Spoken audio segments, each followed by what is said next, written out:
Good morning, all. My name is Patrick Green. I'm the superintendent for the Mount Abraham Unified School District down in the Bristol area. So Bristol, Moncton, New Haven, Starksboro are the four towns. I just want to thank you first for all of your work. This has been a Herculean task, continues to be a Herculean task, and I just want to express my appreciation that I've watched a lot of your testimony. This is like you're my reality TV star. Oh dear. Oh no. What I've appreciated about your conversations is the recognition that there's a financial reality that we have to achieve, but that there's also great opportunity here to improve equity and opportunity for students. That it's not all about the dollar, though that's a big part of this. So I appreciate that perspective, and I'm going to build on that hopefully a little bit today. School size is one of the most impactful factors in delivering equitable, high-quality educational opportunities for students in a cost-effective manner. Legislation that does not address school size will miss much of the opportunity we have before us to find those cost savings in a way that can improve equity and opportunity for students. So I'm going to talk a little bit about secondary schools, separate from elementary schools, because I think there's a little difference between the opportunity and the equity and the affordability aspect. Secondary schools, when I think about school size, should be large enough to offer a broad range of courses while maintaining class sizes that are cost effective. And to try and put this into some context, I'm sharing sort of a little bit about the challenge that we're experiencing in MAUSD, and then kind of shift that to what's the opportunity that exists given the conversations that you're having legislatively about how we might transform education. So currently, we have a projected enrollment of about 375 high school students and 180 middle school students at Mount Abraham next year. By Vermont standards, that is not a small secondary school. That said, while we're proud of the breadth of course offerings that we offer, they are less than the offerings of larger schools. With declining enrollment and increasing cost pressures, each budget cycle, we risk losing more and more of these courses. For example, in FY26, we're phasing out middle-level world language. For a little additional context, this budget cycle, our spending in FY26 is lower than our spending in FY25. That equates to more than $2 million in reductions to achieve the budget target the board set based on the pressure they felt from the community to act. I just want to translate. You are now in FY26. You'll be offering no foreign language at the middle school level. Students that were in the language as a 7th grader, we're going to honor that they've started that, and we'll support them as 8th graders. But incoming 7th graders won't have that opportunity. So that's kind of the phasing out of world language in the middle level. And part of the additional context there is it doesn't apply so much to that, but even if you have the dollars in your budget to offer programs, if you don't have the students to sit in those classes, you still can't offer those programs. So both are considerations in terms of being able to offer the programs that we want. It's not just about having the money. So maintaining a breadth of offerings requires us to run courses with low enrollment, sometimes fewer than 10 students. This results in average class sizes in grades 7-12 at Mount Abraham smaller than the average class sizes in our elementary schools. And we find ourselves having to choose between running small, inefficient class sizes to maintain our breadth of offerings or reduce our offerings. And so it isn't supported by research. It doesn't necessarily sit well that our middle high school sizes, high school especially, are smaller than our class sizes in our elementary schools.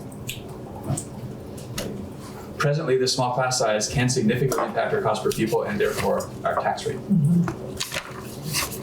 So in terms of opportunity, as I think about this, the importance of size of schools, I think starting with a vision for future-focused, high-quality secondary education that every secondary school in Vermont is expected to have.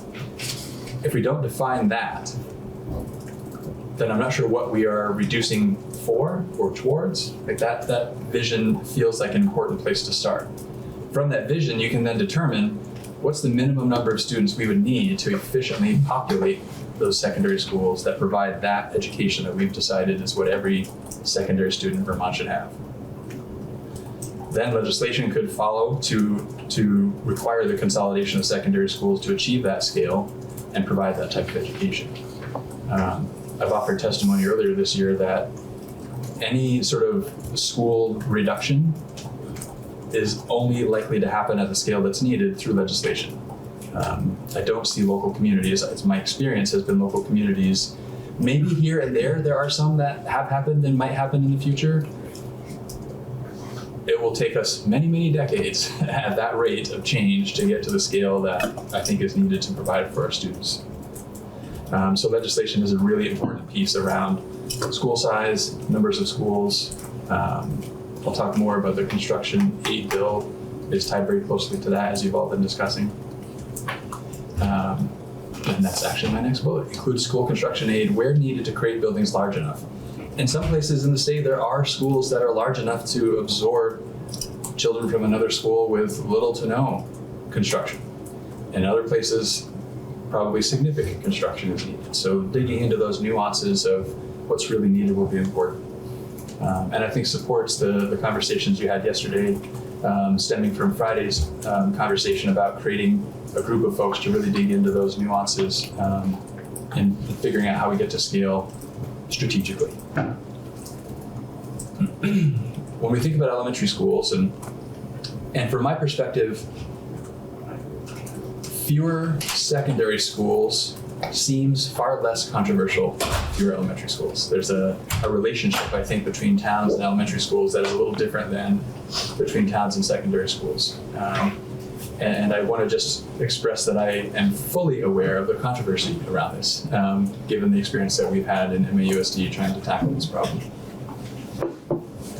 So from an elementary school perspective, they should be large enough that grade configurations are stable year to year and are intentionally chosen to provide high quality instruction, not forced upon schools due to enrollment variability. In MAUSD, we currently have 2 small schools that over the last 5 years have ranged from enrolling between 75 and 116 students. One of those 2 schools in the last 8 years has lost 45% of its enrollment. So that sort of continual adjustment to declining enrollment is a challenge that kind of layers on top of the challenge I'm talking about here. In those 5 years, each of those 2 schools has had 4 different grade configurations. One of those schools currently has a 2nd grade class of 8 students, 7 girls and 1 boy. We have found ourselves, given the number of students, so we have kind of our own rules that we've applied to class size. And 8 is smaller than what we would like to operate. We found ourselves, if we combine those 8 with a grade above, we would exceed the upper end of what we want to be. And same if we combine them with the grade below. So our choice is, do we want to be lower than the low end or higher than the high end? And we chose lower than the low end. This school actually has 2 classes of 8 students in a K-6 school for that same reason. The mix of students is more balanced in the other class, which is why I brought this up as an example, but the cost, right? So we could operate that building with a sheer number of students in it with 2 fewer teachers. So that small school could have $200,000 less of money devoted to classroom instruction, if not for the numbers of students in a grade and those kind of bubbles that we have to kind of flow through each year as we look at configuration. I might just interrupt and say, or ask, so one of the sort of factors that we all seem to be able to get some consensus around are class size minimums. So if we did class size minimums, in, let's say in the absence of anything else, how would you then, as a superintendent, have to react to that with this real world situation? So the challenge would be very similar in that, so great, now there's legislation that says there's a class size minimum. There's also education quality standards that talk about numbers you shouldn't exceed at different grade levels. And I might still be in a position of, and I can't put 3 grades in a class. Okay. So do I go against the statute on the minimum, or do I go against EQS on the maximum? Because those are my choices. I don't know how we would necessarily address it. I would probably do the same thing and err on the smaller side than have 27 second graders in a room together, or whatever the numbers would be. So that relationship between class size and school size matters is part of what I'm trying to capture in this testimony.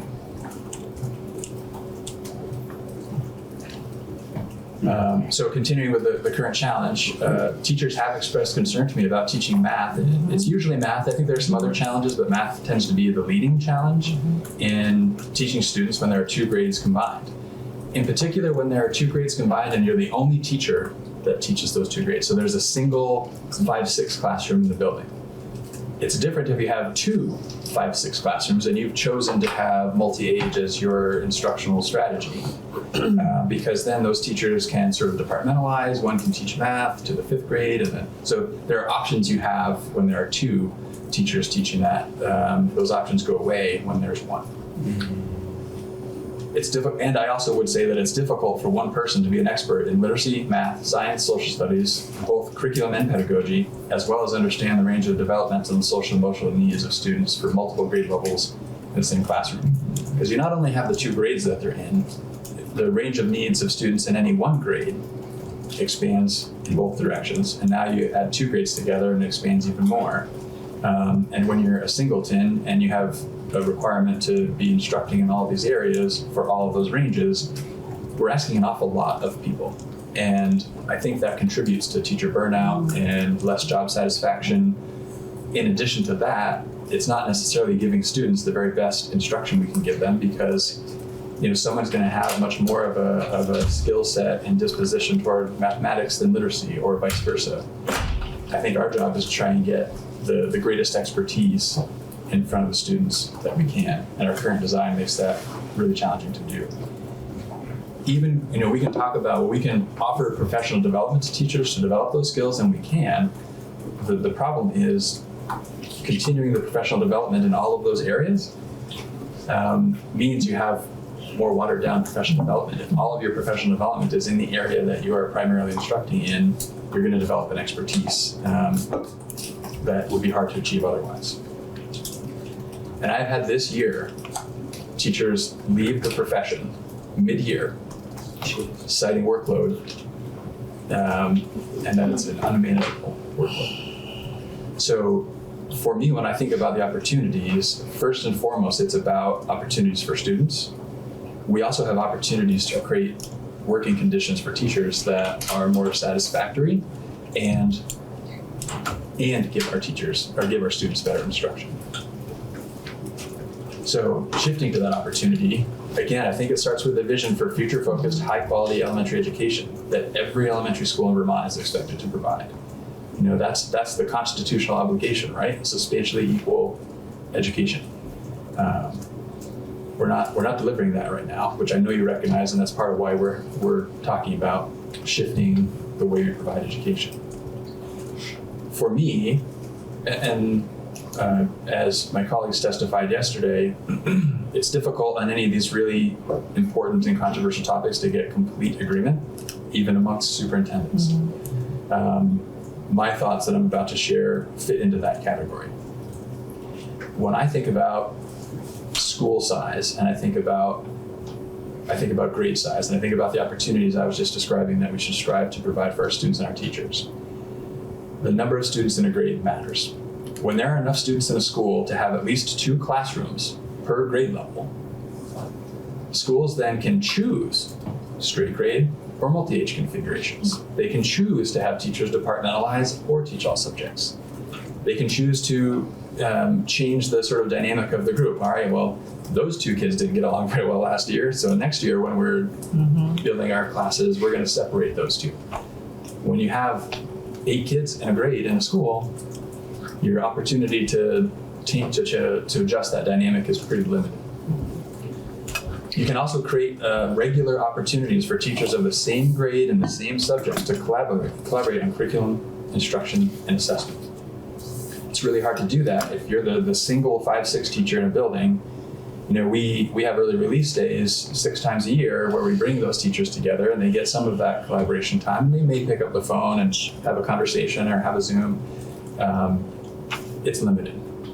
There could be regular, weekly, every couple of weeks opportunities for these teachers to work together more closely and support one another and support students in a situation where there's 2 teachers teaching the same thing in a school. The opportunity to improve the quality of instruction to students while reducing the workload of teachers, all while saving money for taxpayers, should be given serious consideration. Larger schools are also less subject to yearly fluctuation, grade configuration, creating greater predictability for students, teachers, and families and caregivers. It isn't that there wouldn't be, because you may still have a bubble, right? But the difference is, do we have 5 first grades this year or 4 first grades this year? It's not, is it a 1-2 or a 2-3, or are we going to split that? Because this is true for us next year as we're looking at this as well. Like, so we have this 3rd grade that, to make the numbers work, half of those 3rd graders are going to be with 2nd graders next year, and half of those 3rd graders are going to be with 4th graders next year. These are the realities that we're facing. And again, so I'm talking about schools of 80 or 90 students, where these challenges are very real for us. There are a lot of schools in Vermont that are that size and smaller, whose challenges might be even greater than what I'm describing here. Elementary schools should also be large enough to sustain consistent access to resources to support students and families. When small schools can't sustain full-time positions, such as nurses, counselors, school-based clinicians, interventionists, special educators, building principals sometimes, and there are more positions, there can be large portions of the week where students don't have access to expert support provided by these positions. As a result, others in the school often need to fill in to the best of their ability, which takes them away from their responsibilities and understandably lacks the expertise of the staff member trained in that field. Students don't only choose to be sick or get injured on the days the nurse is present. When the nurse isn't there and something happens on the playground, we have a nurse delegate. We have a whole system where that person has been trained by the nurse, they understand the individual student's needs, etc., and they are not a nurse. That is less of a service that we're providing to students because we can't afford, in small schools, to have a full-time nurse for a small number of students. And then that same concept would apply to an interventionist or a special educator or a clinician. Many part-time positions also often result in this concept of rounding up. I didn't actually see Nate Levinson's testimony, but I've worked with Nate over the last several years, and I know rounding up is something that he acknowledges is a thing, and it costs real money. Smaller schools are more subject to rounding up. And it's easy to write formulas that right-size FTEs. I was just working with a group of folks yesterday, which is why I wasn't able to be part of the testimony yesterday, kind of looking at ways we might reconfigure our school district to create some of these opportunities that we're talking about here. And we sort of plug in the formulas for staffing. Like, what do you do with a formula that says you should have a 0.44 FTE nurse in that building? Well, do you round that down to 0.4 because that's where you would round it just mathematically, and then you're kind of shortchanging what the formula says you should have for staffing? Or do you round up and now you're spending more than you sort of should according to that formula? So I appreciate the trying to really be precise in our staffing levels, and rounding will be a reality as long as there are really small schools with part-time positions. Intervention groups in small schools are often smaller than what we would want them to be. In MAUSD, we often have intervention for students that are, it could be, we have many students that don't need one-on-one intervention, but because they're the only 2nd grader available in that school at that time, they're getting one-on-one intervention because we either have to have intervention groups that are the size that we think are most effective and efficient, but have a wide range of student needs and so therefore are not very targeted. Mm-hmm. Or we have intervention classes that are smaller than they should be, but stay targeted to really try and address the needs of that particular student. And that's, so we feel like we either need to choose between interventions that are ineffective or inefficient. Not a great set of options for us. So when I think about opportunities, larger schools require fewer part-time or very part-time positions, which increases that student access to those essential support services and reduces the need to pull others away from their important responsibilities. A person who very often in a small school covers for all those things when they happen and nobody's in is the building principal. So you're taking your highest paid person in that building and covering whatever vacancy might pop up that day. It could be a classroom teacher, it could be the nurse, it could be it could be an administrative assistant, could be an educational assistant. They're filling in wherever they need to. And I don't know if you've heard about the substitute situation. That happens pretty often because there aren't substitutes to fill in when those vacancies occur for the most part. Those fewer part-time positions in these larger schools also reduce that rounding up effect. And more students in a grade level could increase the number of students who can access intervention without changing the FTEs of your interventions. The same costs and the same number of interventionists can now serve more students if we create these conditions where we have more efficiency in elementary schools. I also believe that elementary schools should have enough students to fully occupy the building they're in. In my district, we currently have 5 schools, 4 elementary schools and our middle high school. Each of them is operating well under their capacity to the point that we could put all of our students in 2 of those 5 buildings. Whether they're fully enrolled or significantly under-enrolled, the entire building still needs to be heated, cleaned, parking lots plowed, lights on, playgrounds updated, lawns mowed, windows replaced, roof replaced, kitchen equipment maintained, the list goes on. The fact that schools have enrollment figures that are far under what their capacity is doesn't mean that there are lots of empty rooms. Things are going into those rooms, and they also need to be cleaned and heated and lit, etc. In a cost per pupil environment, a new stove in a school operating at 50% capacity costs twice as much per pupil as that same stove in that same school operating at 100% capacity.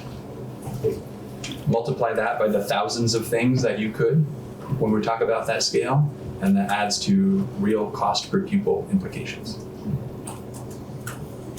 I'll add that, not really testifying on the foundation formula, right now, that inefficiency drives up our cost per pupil, drives up our tax rate. In a foundation formula scenario, we're now putting more of our foundation formula dollars into those inefficiencies and not into programming and support for students. Repairing and maintaining buildings that are not necessary for the number of students we serve presently impacts our cost per pupil and the resulting tax rate. In the future, this could take those valuable foundation formula dollars away from serving students. Here's the opportunity. Legislative action to determine the number of schools we should operate will direct more education fund dollars directly to programs and support for students. Some schools may need to be smaller than desired due to geographic isolation, and defining small by necessity is essential. I know that folks spoke to that yesterday, and I'll reiterate, really important to define small by necessity. And that's a real thing. That will need to be true in some parts of our state. I mentioned before, school construction aid will be important to support the work needed to reduce the number of schools.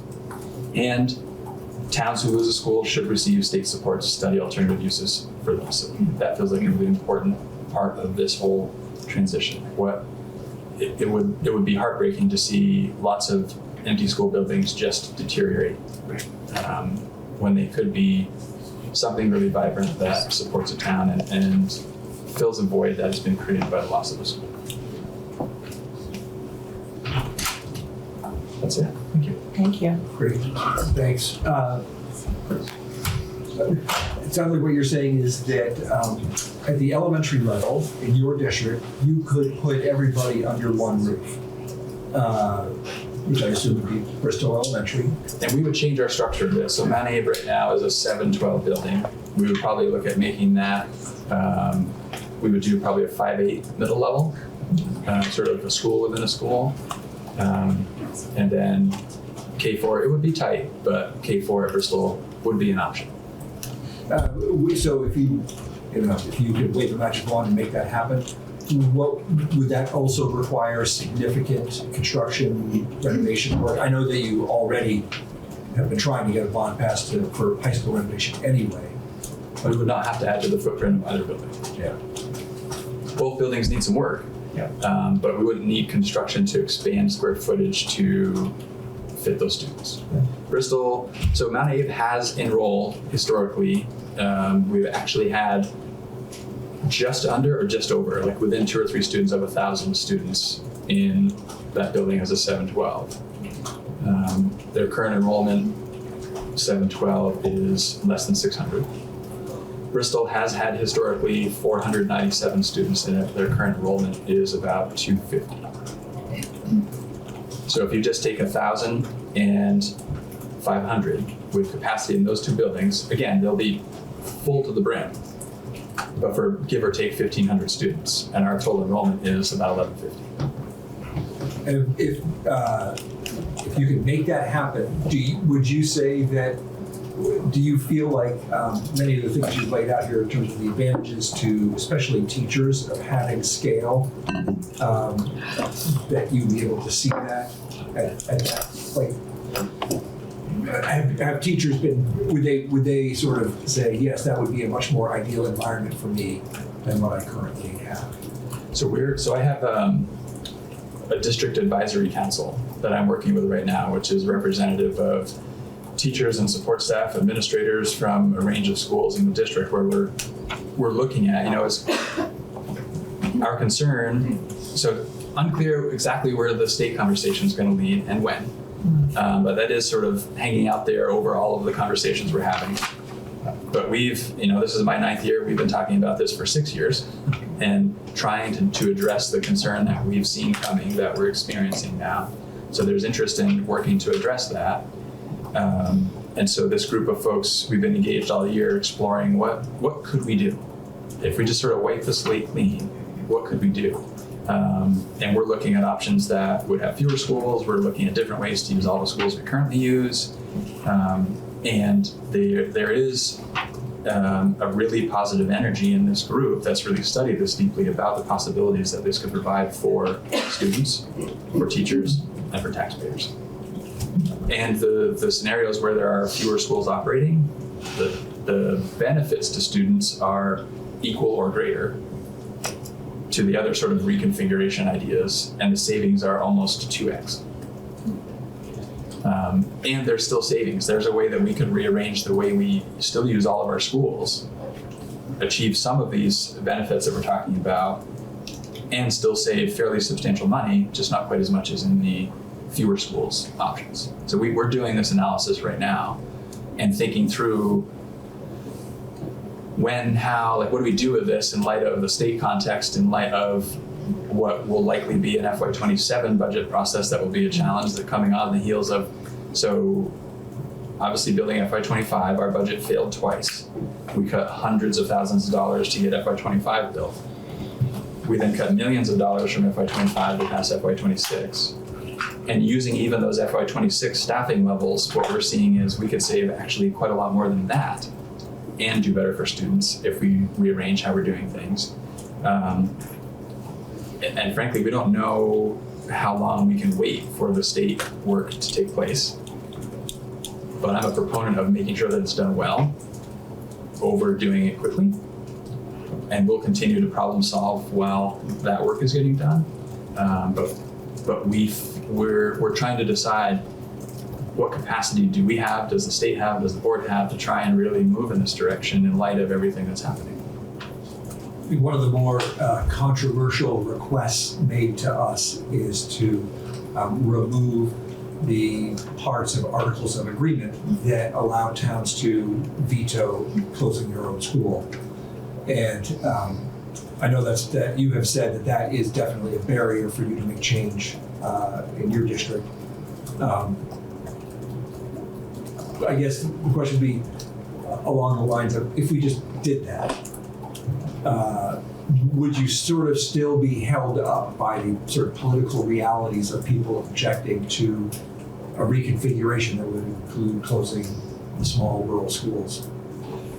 I think it's fair to say that we would definitely still be held up, but it would not be to the same level, right? So it's almost a non-starter right now to have a conversation about school closure. If the board had the authority to take that action, perhaps they would. At least it would be an option, or would feel like it would be more of an option. And I don't want to downplay the political willpower it would still require to do that, as you all are well aware, as you're talking about this on a state scale. The local politics are also alive and well and very strong. As I spoke a month or so ago, our efforts to even look at repurposing schools where we would still have students in those schools on a regular basis resulted in one of our 5 member towns leaving and almost a second member town, if not for one town, voting against their withdrawal. 2 of my 5 towns would have left because we looked at repurposing schools, which they saw as closure, which I can appreciate. By definition, it wasn't closure because there would still be students in those buildings. So that hasn't gone away, whether the articles of agreement exist or don't. In the part of your testimony about secondary schools, you say, one of the regulations is legislate the consolidation of secondary schools to achieve the scale needed to provide the type of education we want for our students. I think that there's no question that consolidating secondary schools is more politically palatable than addressing our elementary schools, and therefore many of us look at it as the low-hanging fruit. But how would you recommend we legislate the consolidation of secondary schools? That's a great question. For me, I think it starts with what I described. I think you need first a definition of what is it we want those secondary schools to provide our students. Right now, it's all over the map in the state. There's no continuity in what secondary schools offer students. So we first need to define the standard. From there, we can decide what's the number of students required at a minimum to achieve that standard in a cost-effective way. Now we're starting to get a sense of, so how many buildings does that, because we know how many high schoolers we have in the state, and we can make projections about what that enrollment looks like. Once we know how many high schoolers at a minimum should be in a building, then we can start to think about, so how many buildings is that? And get into the nuances of, so which buildings? Even coming to a number of how many is probably relatively easy. Which ones starts to get pretty dicey. And I think you need to have folks that really understand the geography, all the nuances that come in different regions to really look critically at. So if this region is going from 3 high schools to 2, which would be the one that makes sense to no longer operate? So that's more of a process than necessarily anything more definitive, but I feel like that's sort of the sequence. Yeah, I mean, it sounds like you would be leaning toward a concept such as a group of people with a good understanding of the state and secondary school and all of that, sort of making a decision that would then be imposed upon the state. I often refer to it as the equivalent of a base closing commission, sort of a nonpartisan, educationally focused group of folks, but also with a good understanding of the geography and the rest of that of the state. Yep. And I think a conversation that needs to factor into that, and I know there's been talks about it, but I feel like maybe something we need to land here. Are we talking about comprehensive high schools or not? Because that could shift. I don't know how many comprehensive high schools we would want to build versus high schools separate from CTE centers. So. The other problem I think that we struggle with when looking at secondary school or upper level grades, because they seem, just in the terms of who would be better sitting on a bus for a longer amount of time, how do we define middle school? Yeah. Because it's different everywhere. Right. Sure is. Even more. Boy, that is a great question. I think there are arguments to be made for. I think there's less and less an argument to be made for strictly 7th and 8th grade. That said, I'm sure there are people out there that would be happy to argue that it should be 7th and 8th grade. In my mind, the conversation is it really 6-8 or is it 5-8? Yeah. I couldn't right now tell you that I feel strongly about which side of that line I would fall. Representative Harper? Do you think that if we were to standardize sort of that definition of middle school, that we should align our licensing practices with that new definition? We do have some tricky licensing issues right now, so 5-8, 7-12, maybe it's 5-9. It's 5-9. So we have a situation where a teacher's been pursuing their middle level ELA endorsement, but wants to teach 5th or 6th grade in elementary schools. They're the licensed 5-9, but only ELA, and our design is to be all subject areas. So there's not a place for that. So that aligning the structure and the licensure would create some weakest guardrails for that. But the thing that's kind of going through my mind is there's some flexibility that we can work with now too. So I wouldn't want to necessarily lose any flexibility along the way. Can I ask a follow-up question? Also, in thinking about classrooms that have multiple grades combined in them, whether it's an elective or whether it's a core class, would, as it is right now, if like a 7th grade math teacher got a 6th grader in their class, and that seems like that could play out in some of the scenarios here, would they be licensed to teach them even though they're 7th or 12th because that person is taking a 7th grade class? That's a great question. I suppose that is in the eye of the beholder as well. Like I think you could probably do that, and likely nobody would ask a question and things would just go on. If that were to be analyzed, that teacher isn't properly licensed to teach that student.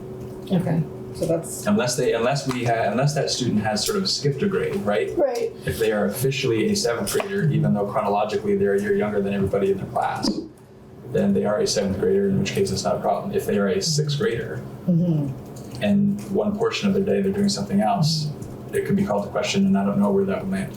Let's say I had to carry 2 endorsements. You did.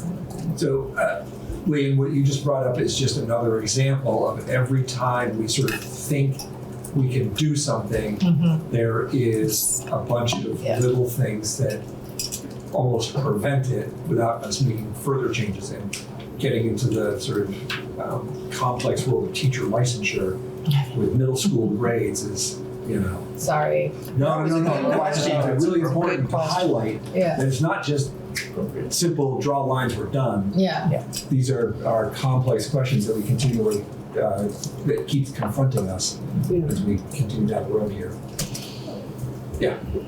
So it is exactly what we need to have the conversation around so that we're aware. We don't need to go depth, but we need to be aware of all the challenges. And this really does, thank you for this testimony. It really does put a real face on the challenges we're dealing with in schools. I have a couple of little questions. You're working with, it sounds like an advisory group, sort of a long-term planning. I'm assuming it's long-term planning. And you mentioned if you were splitting up grades and utilizing the space you have now, you'd have a K4. There's one configuration. Exactly. So, but you didn't mention pre-K. So I was curious if you have any pre-K in your buildings, and then do you think over time, do you have any data that shows that you have lost students from your school to homeschooling? And when I believe we are putting our districts at a disadvantage around the state right now because they're unsure of where we're headed. So a lot of districts are doing, SUs, whatever, are doing what you're doing, thinking down the road, trying to plan, and it's really hard to move forward.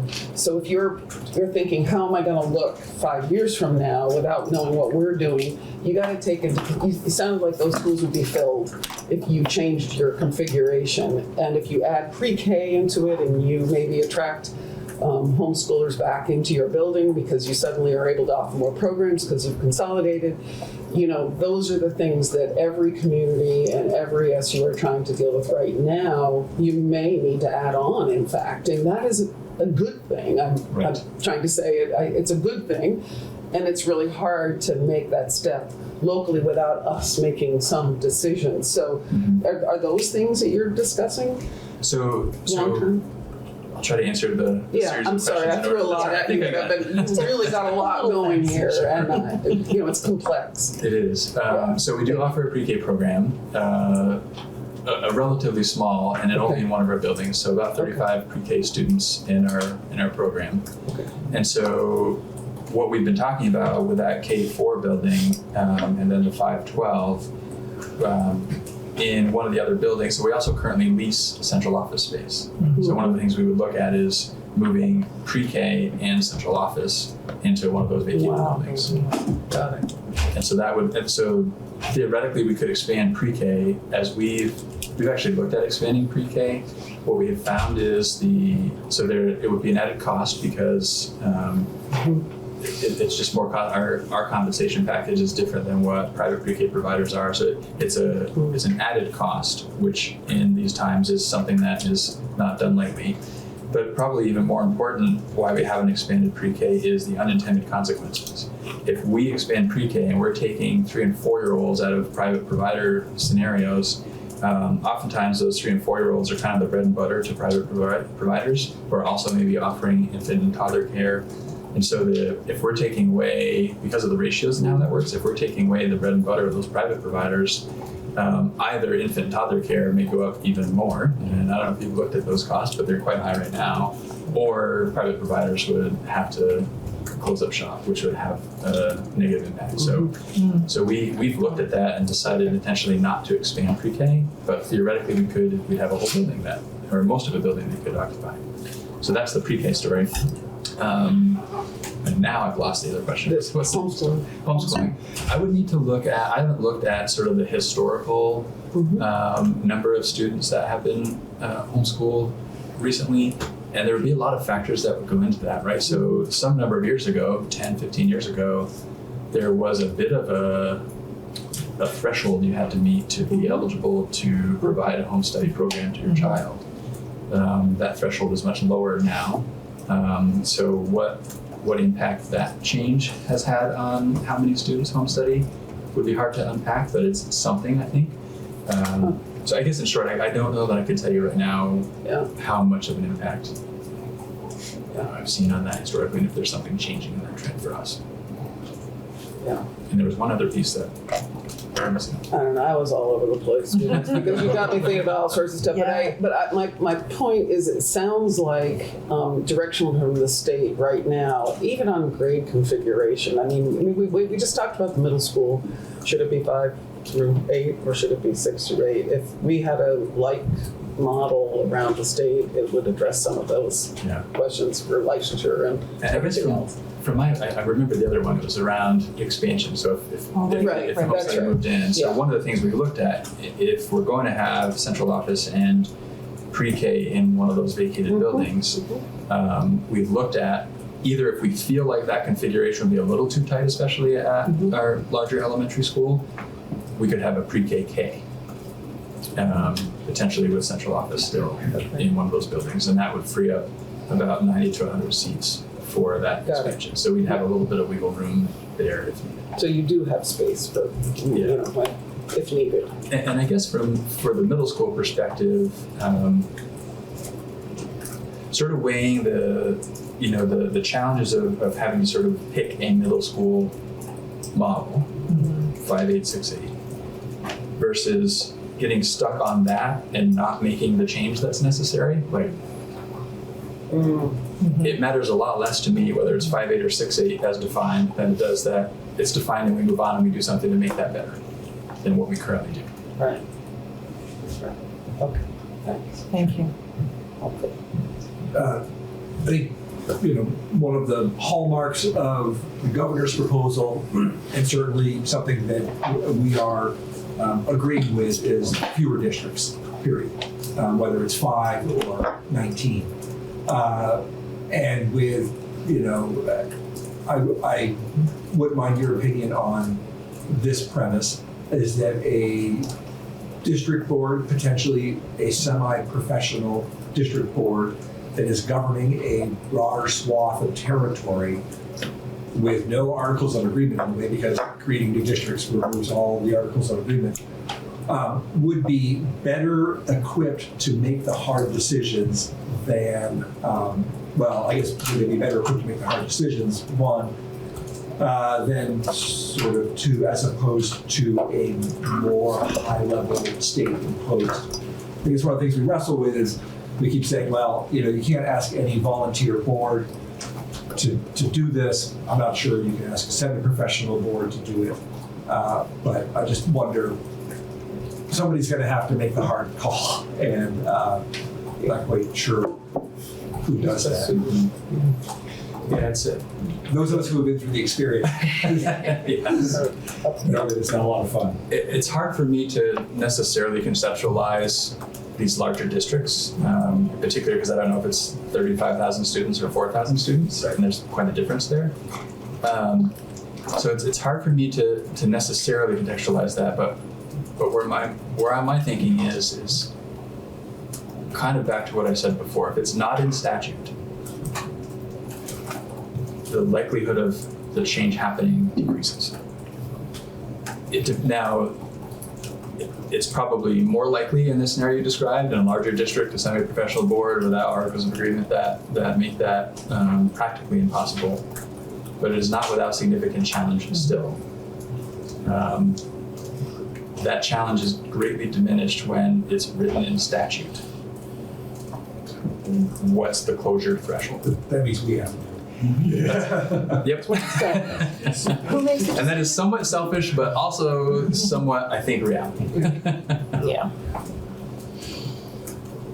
Selfish on my part, having attempted this and it not having gone very well. Further questions? Right. Great. Thank you very much, Patrick. Thank you. Committee, why don't we take 10 minutes? Okay, this is Wednesday, March 19th, 2025, House Education Committee. Moving into a good hour's worth of committee discussion as we continue to work on H.454. I think what we'd like to do is sort of put a bow on some of the things we've been discussing concerning the subcommittee to draw lines. But first, I did want to just give the committee a chance if there are sort of comments or follow-up discussions to the testimony we just heard from the Superintendent's Association.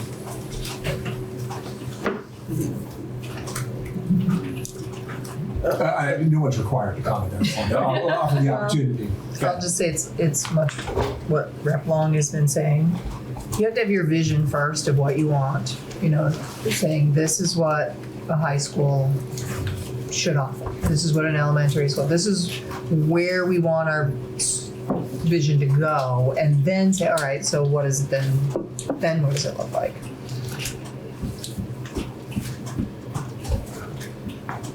And I'll just add on, my reaction, as you know, I was all over the place, but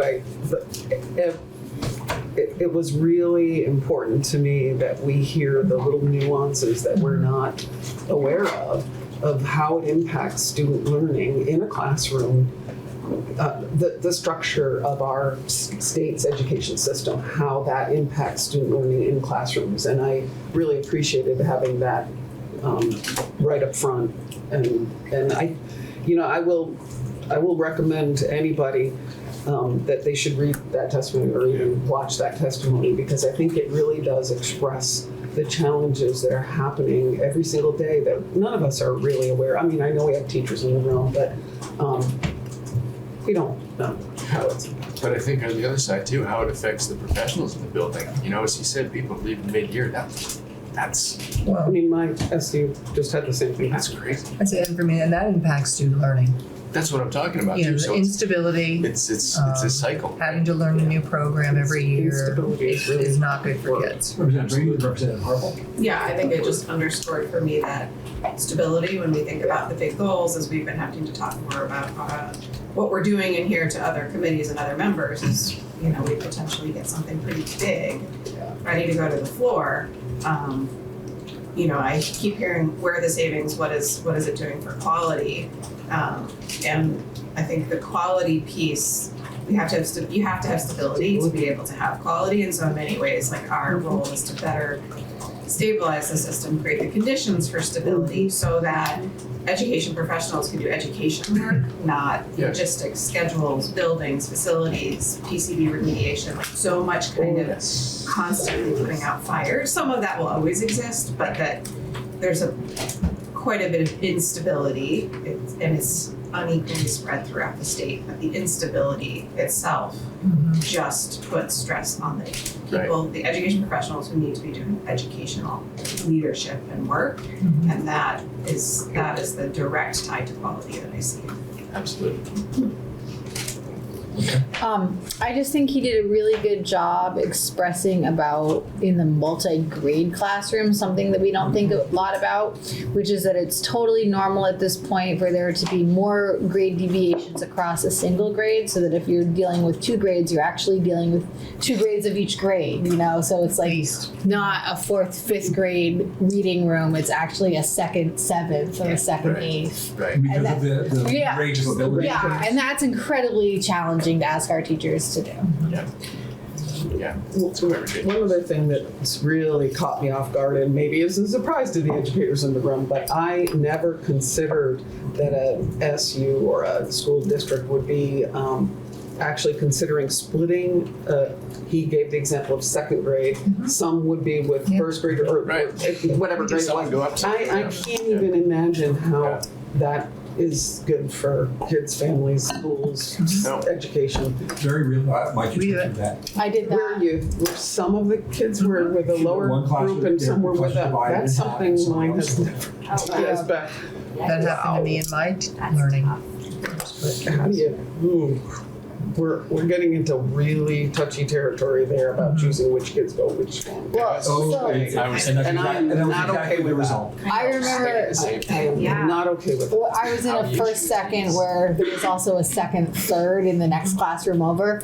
And I'm sure that it wasn't chosen this way, but it immediately all year became the cooler kids that were the 2nd graders got to smarter the more kids. mature kids, Whatever, you know, like. We're gonna talk equity. I know we shouldn't talk about all our. I will say in Cornell we had one experience where we had a 1, 2, 3, and it spread across 2 classrooms that were had a wall removed. But what we ended up having was like 5, 6 adults in there, and it was just, it was chaos. Yeah. Wow.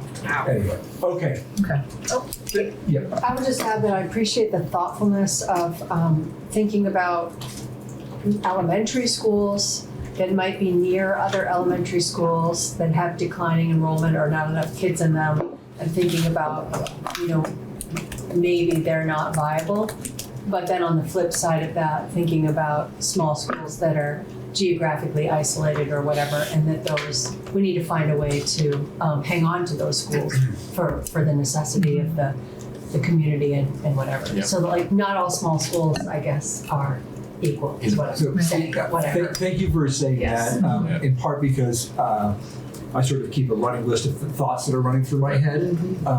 And, you know, one of the tasks we're going to have to assign to somebody, state board, AOE, is what is a necessary elementary school, small by necessity, geographic isolation. Who defines that? How do we define it? What was the other part of that? What's a viable school? How do you define a viable, non-viable school? Elementary school. And that's, you know, I don't think we're going to define it here, but I think we're going to need to assign that work to another group, probably AOE or state board of education. When he was talking about how he had to make the decision of 2 classes that had 8 kids. And even if we do all of this, there will be those schools that may have to make that decision, which may go run afoul of whatever rules or guidelines you put in place. So I was thinking that, do we set up a system where in those cases that we're trying to define how do you make an exception for them, well, maybe they apply for a variance, right? Like other municipalities have variance for different types of things. So, and then make that where it's a specific set of guidelines that make it easy, right? It doesn't have to go before some big group of people or committee, but it's if you fall within these things, you submit the variance, all the things that support why you're doing it, and then it's approved, it's automated. And if there doesn't pass, then you have another go at it. But Could it be as simple as my legislation? Well, so we'll get back to what we need to put a bow on here, but you know, we could imagine that. I think we've discussed it here. Coming up with something like, a 2-year rolling average, but Yeah, it's gonna be, and putting it within educational quality standards and statute, and educational quality standards fall under the purview of the state board. So if you fail to meet a class size minimum for 2 years, the state board would ask you to come and explain it. And then that would be your variance board. Yeah. state, which has been a process we've used before, things like It that. sort of exists. Can I just say one last thing about this? Yep. Very high level. I really appreciated the way it was set up with current challenges and possible opportunities. Because I want us to think about opportunities, and this highlighted them. So I just want, anybody wants to look, it's helpful. Bring it home, Chris. No, I really appreciated his testimony. I think it was a very real testimony. And I think it showed that there are districts that are currently wanting to do parts of this, but that the barriers that they're facing, I think that highlighted some of the important work that we need to do. And I think we continue to hear a plea say, you need to do it, legislature. And otherwise, then if you need to do it, House Education Committee. This is what I dealt with as chair of our school board, and I came here to hide from that.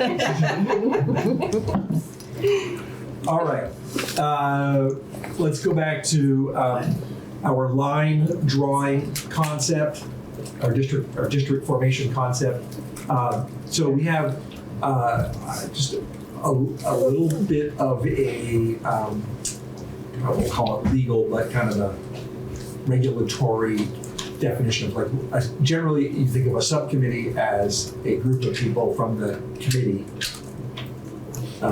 being on the subcommittee, being in the subcommittee.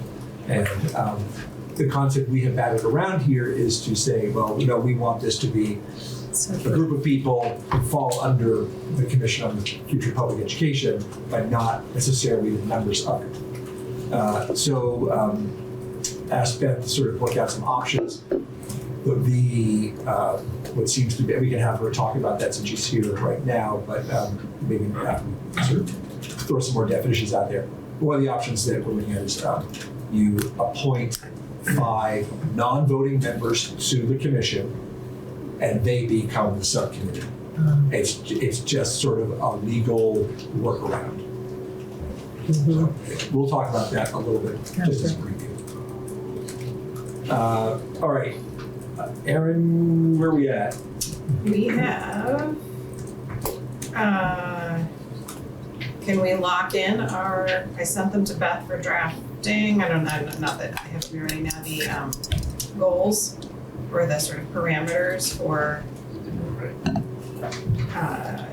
the charge that we use, largely the language from the superintendents, and then the goals or parameters that these 5, obviously we have to deal with that, are to use in drawing up options. No more than 3 options by December 2024. And all right, when we say 3 options, are we going to say this is that their job is strictly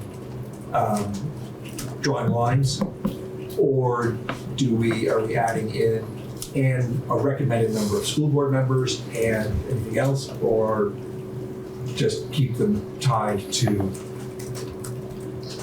providing options for districts? My sense is options for districts, I don't know that there's a mandate, but there's a connection to schools more than the like governance piece. I think that's what comes back to us next year.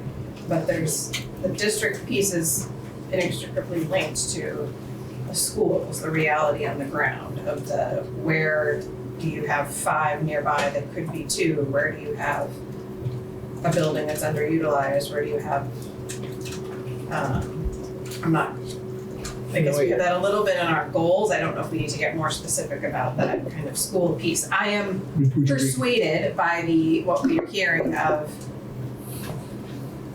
honestly, the real savings. The biggest is in operating fewer schools. The cascade of things that happens in operating fewer schools is where the greatest efficiencies is going to be. So that is part of the sort of end goal, future state. So do we need to be even more specific about the location of ability for schools? Right now, the language, I think Beth is putting this in legislative language, but if we said to maximize opportunities for modern, regional, middle, and high schools with the least disruption. but maybe I'm getting too in the weeds there. So my question would be, Yeah. so are we going to, we have to be clear and unambiguous in our guidance to this new group of people as to what we want from them? So are we saying, Okay. and provide recommendations within those districts for efficiencies at the secondary level? That's a very specific Yes. charge. Yes. I think Yes. that would move us, that could move us along in a pretty, Yes. Yes. I'm seeing Yes. nodding. I mean, these are just it all comes back to us, folks. We make that recommendations, call. that's not, yeah. So we're seeing recommendations on how many schools and where they should be within those districts. Is that what we're saying? I think we're saying more, maybe a little vaguer than that, and just saying to offer recommendations for greater efficiencies at the secondary level, or greater efficiencies and opportunities for students at the secondary level within those newly drawn district boundaries. Like, sort of, we keep this group out of the elementary, that's good defined point. middle school. Yeah. It's kind of a low-hanging fruit recommendation. Okay. Chris, Beth? Getting a little worried about how much we're gonna be asking Okay. in the short amount of time that this committee's gonna You have. gotta be very aware of that. With getting back to us on January 1st next year. So, That was sort of my first point was, I don't think we should task them with talking about how many members on a school board or anything that do that. Governance. I am a little concerned, I know it's not as low hanging fruit, but you can't leave the elementary piece out of the conversation because it won't make sense to just focus on secondary. You have to look at the feeding patterns as well. So I'm a little concerned with limiting it to secondary in our church. I only would say, I think if we were to say all schools, then I think we're assigning them too much And work. that's fine, Yeah. you know, I'm going for the. I'm okay with that. Maybe we've sort of said, well, it's a little easier to talk about consolidation of the secondary Yes, it level. It is. doesn't quite have the same Yeah. impact, and it's older kids who can be on buses longer. So whether this group should be looking at that, it's up to the committee to decide.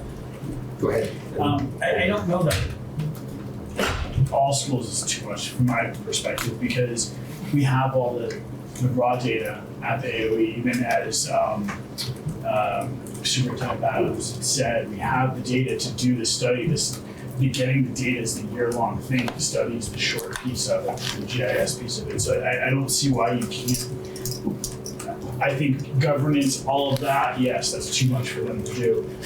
But I think with having the data available to us, we should be able to at least use that to start working on in that same conversation. All the schools, not just secondary. I think that's, I think it's a disservice to it. And it just is back to the feeding pattern. Feeding patterns, yeah. I think it's there. I think being overly cautious isn't necessarily the right way to go about it either.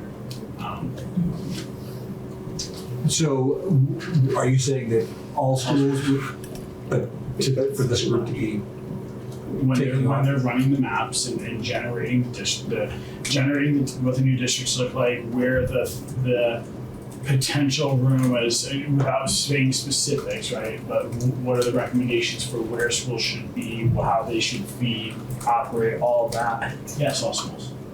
I think that is because you are going to have that conversation.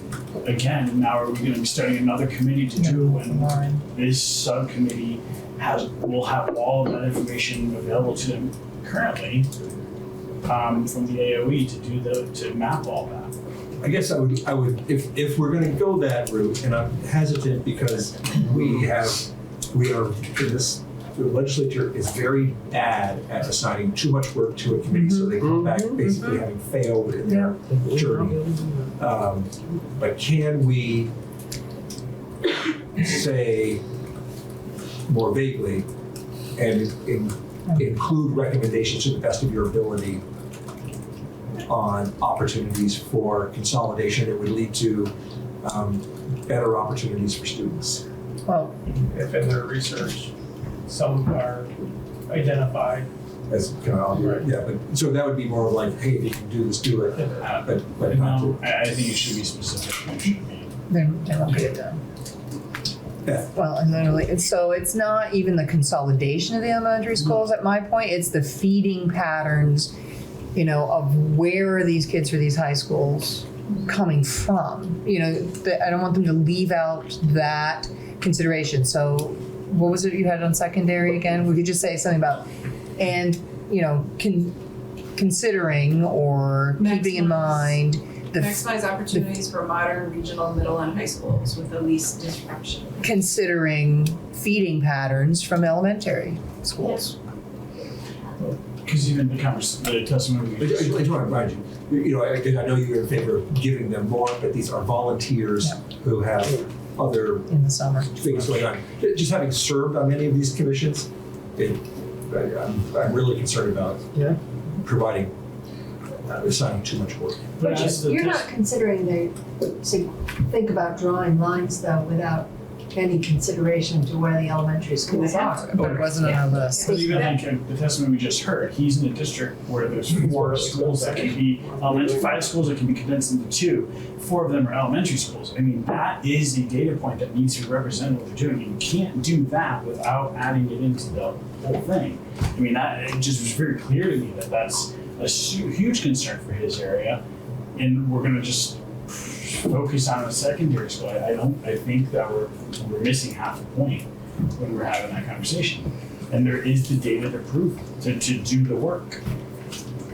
It's part of district drawing anyway. I mean, I really don't think that we should add, I actually think it's a good idea to add the language for the secondary, but I don't think that any district's lines to Representative McCann's comment, district lines aren't going to be able to be recommended unless we are looking. They will be looking at where all the elementary schools are already. I don't want to add more than they can handle, and I think the secondary is doable when we leave the language vague enough. They may have very little recommendation. They may think it's too much, but because it's a smart This request. is ultimately, just like here, this is ultimately a human endeavor. That's right. And, we want people wanting to do this. The elementary school issue is not fun to be part of. And it's, it's just loaded with hard politics. We are not, we want a group of people willing to do this and to be able to have their work get done. So I think they can take into account, but really it will be up to us, which we're already doing, talking about class size minimums and whatnot, to really be driving change at that level. We will be making recommendations, so they're not making the hard decision, they're just giving us the recommendations. We're going to make the hard decisions. I tend to agree with you, Josh, because I want to do this. And so I'm thinking, but to me, the getting that more specific, whether it's in a recommendation to us or just in how and why some district options have been created, is all about having former superintendents. It's about the 5 people that are doing it that know that's what exists in that area, that this is what exists in this other area, that you have, that we're really leaning into the people in the field who have seen it, know it, so that they are coming to this work with that. And I wonder, given what you just said, and just if we are putting class size minimums in that would start to be in effect in 2026, do we just say, instead of something about that maximize opportunities for modern, regional, middle, high schools with least disruption, and acknowledge or move us towards realizing the class size minimums that go into effect? I don't know that it's necessary if we're putting the class size minimums in, but that's a pretty strong piece towards elementary size and elementary. And so is there, saying something about moving us towards realizing the class size minimums with the least disruption possible? Maybe that's unnecessary. Okay. Could we come up with those before we give them the charge, just where we made those? The class size minimums? We make the decision, right? So hope so. Okay, I I thought think you were that's saying what's. have them do it, so. No, No. Maybe I I missed think it. we- No, but we've they would already- be going into effect in the field in Got it. 2026, so, but no, I mean, Sorry, I misunderstood. yeah, my hope is that those are part of this bill and acknowledge those are hard. I'm circling back around to not asking them to do anything more and draw the lines. Do, Just because Let me I just know volunteer board. would you please read that part of the charge again that you have in your notes? The charge or the criteria for the, Well, Yeah. specifically around the sort of so the charge for the new commission subcommittee would be to determine the most efficient number of districts and proposed boundary lines based on educational research, Vermont's landscape, and comprehensive analysis of school locations, conditions, and capacity, based on three big goals. One, increase equitable access to educational opportunity. Two, maximize opportunities for modern regional middle high schools with the least disruption. And three, all new districts should meet the following, and then it's a list of the more technical things. All operating, minimum of approximately 4,000, all students access to CTE, minimize separating current districts to the extent practical, equalizing tax capacity to the extent practical. Okay. I think we might be, we may want to look at the language too from the, instead of me reading it out loud, but from the Okay. legislative language. Yeah. My thing is, Read it. Hey, Casey was up next. We gave numbers to Ways and Means, correct, with the Ranges. the ranges, the ranges. So that will be a factor hopefully in their decision making too, is if they get those numbers back from Ways and Means, correct? Well, so maybe we want to include the ranges in the language Okay. that we provided. Because I think that's going to be really important when they're looking, if they're looking at, they actually have data from JFO and Ways and Means that can help determine. Okay, Size. yeah, so let's maybe put in Range. some language that says, use it with data provided from Joint Fiscal Office regarding district numbers and potential savings. That's a good point. That's what I was trying to say. No, I think that's what. I mean, I don't know, we want to put in, if you take our two ranges, the low is 10 and the high is 24, so they should be bringing back 3 or fewer options that are somewhere between 10 and 24. Yeah. Yeah. Or we can just say, using the analysis done by JFO. I think it should be a factor. Yeah. Yeah, absolutely. Maybe we should, The 5, what's that? or the 5. Oh, should we, we can, yeah. go back to I just wanted to word, I guess, what I'm trying to say, it might be summarized. I don't think we should pigeonhole it into secondary. I think we should leave it open to all when they're doing their research. Not saying they're gonna decide where the schools are, but I think they need to, focusing on one over the all, I think, and this is where I'm trying to say, don't put the language in to go after just secondary. Maybe broad. Would you just read that one, that sentence one more time? Maximize opportunities for modern, regional, middle, and high schools with the least disruption. I mean, that's tall order right there. Well, so is this other part which mentions CTEs. Yeah. Right? All students have access to CTE. Because that's looking at that level. I mean, all students have access to CTE already. Well, All right, thoughts? Do people want to keep it to modern regional high schools and middle schools? We want to make it more vague and just say, if you were to just substitute the word school, how does it read? Maximize opportunities for modern, regional schools with least disruption. I think that would stir a reaction that would make their work very challenging. As we talk it through, I mean, I think based on the testimony we've heard, it does, this is all really challenging, but I think the focus on middle and high school makes sense, kind of based on what we've been talking about in committee. And I think, and Beth can maybe give us an opinion, but I feel like our criteria and our considerations are sort of broad enough. I do feel like like the potential for consolidation at the elementary level would be kind of a natural part of the conversation. I mean, I don't think we're prohibiting them from doing that work. We're just kind of trying to focus them in a direction that we've heard it sort of makes sense to go as an initial step. You know, it's fine. All right, so we're now going to start a process that we're going to be doing a lot of. Those who are okay with the language as we have it, raise your hand. And this is not binding, we're going to hear it in legislative form. I still want But this is concept, But this is the concept of sort of saying, in addition to drawing lines, please look for opportunities for modern regional, middle, and high schools. Ready? You good with that? All right. Well, that's enough hands to say, okay.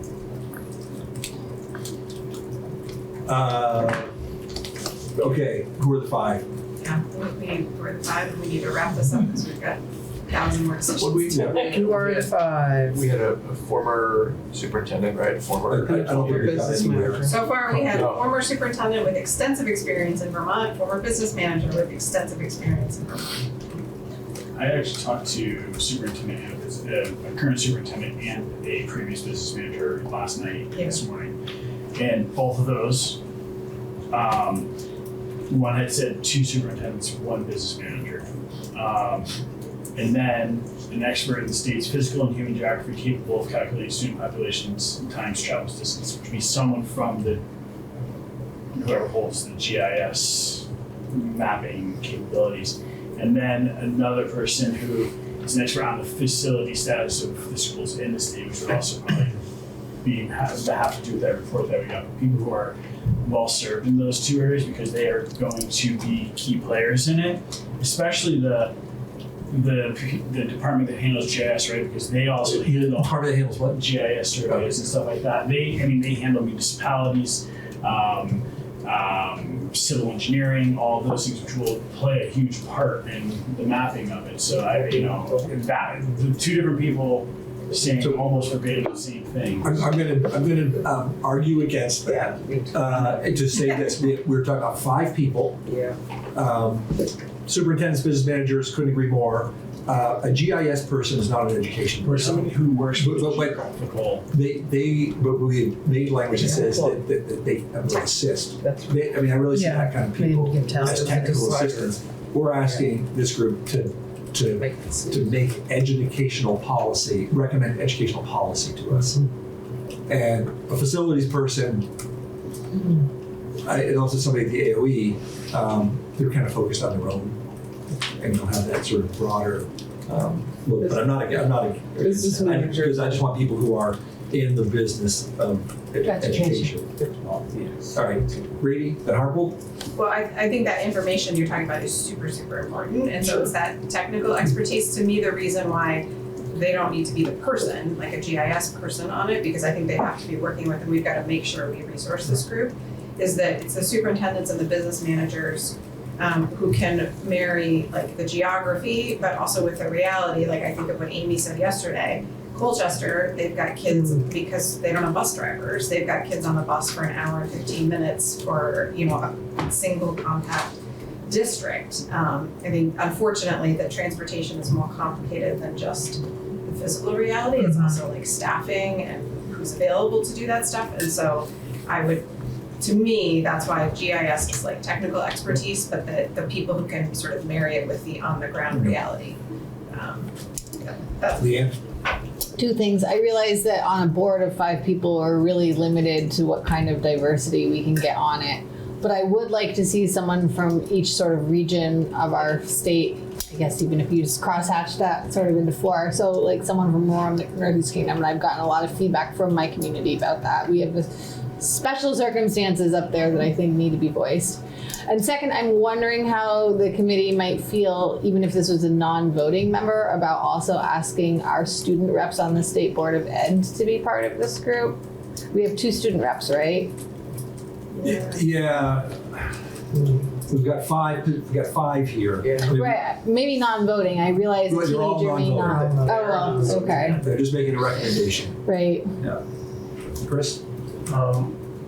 did we yet, and if we haven't, are we going to outline, because we do this all the time with committees and commissions, shall consult with, or, so that could be the avenue where we say shall consult I with think we had. Department of, right, the GIS stuff, shall, you know, Yes. We put some language in there about that, yeah. So yeah, I'm gonna try and continue to articulate what I'm trying to say by this, is that it's not just the geographical mapping piece of that. In their world, and I'm missing the name of the part, they do like municipal planning. So why I keep thinking that having someone there, yes, they may not be educators or from the educational world, they're going to have other types of, other thought processes that people who are on the education side aren't going to have from the municipality. So they may have, and they will likely have suggestions that may not come up in conversations. So when, you know, if they're in the room with the conversation, they would like, hey, here's a solution that we use in this space, we can use in this space to help fix or move or create things. And if you're, you know, we can consult with them, but they're not hearing the conversations that might lead to like real live in-person answers. Right? We're sending them a pile of information and hoping they catch the things that might be better caught in person. I might need a couple of 4 examples at some point.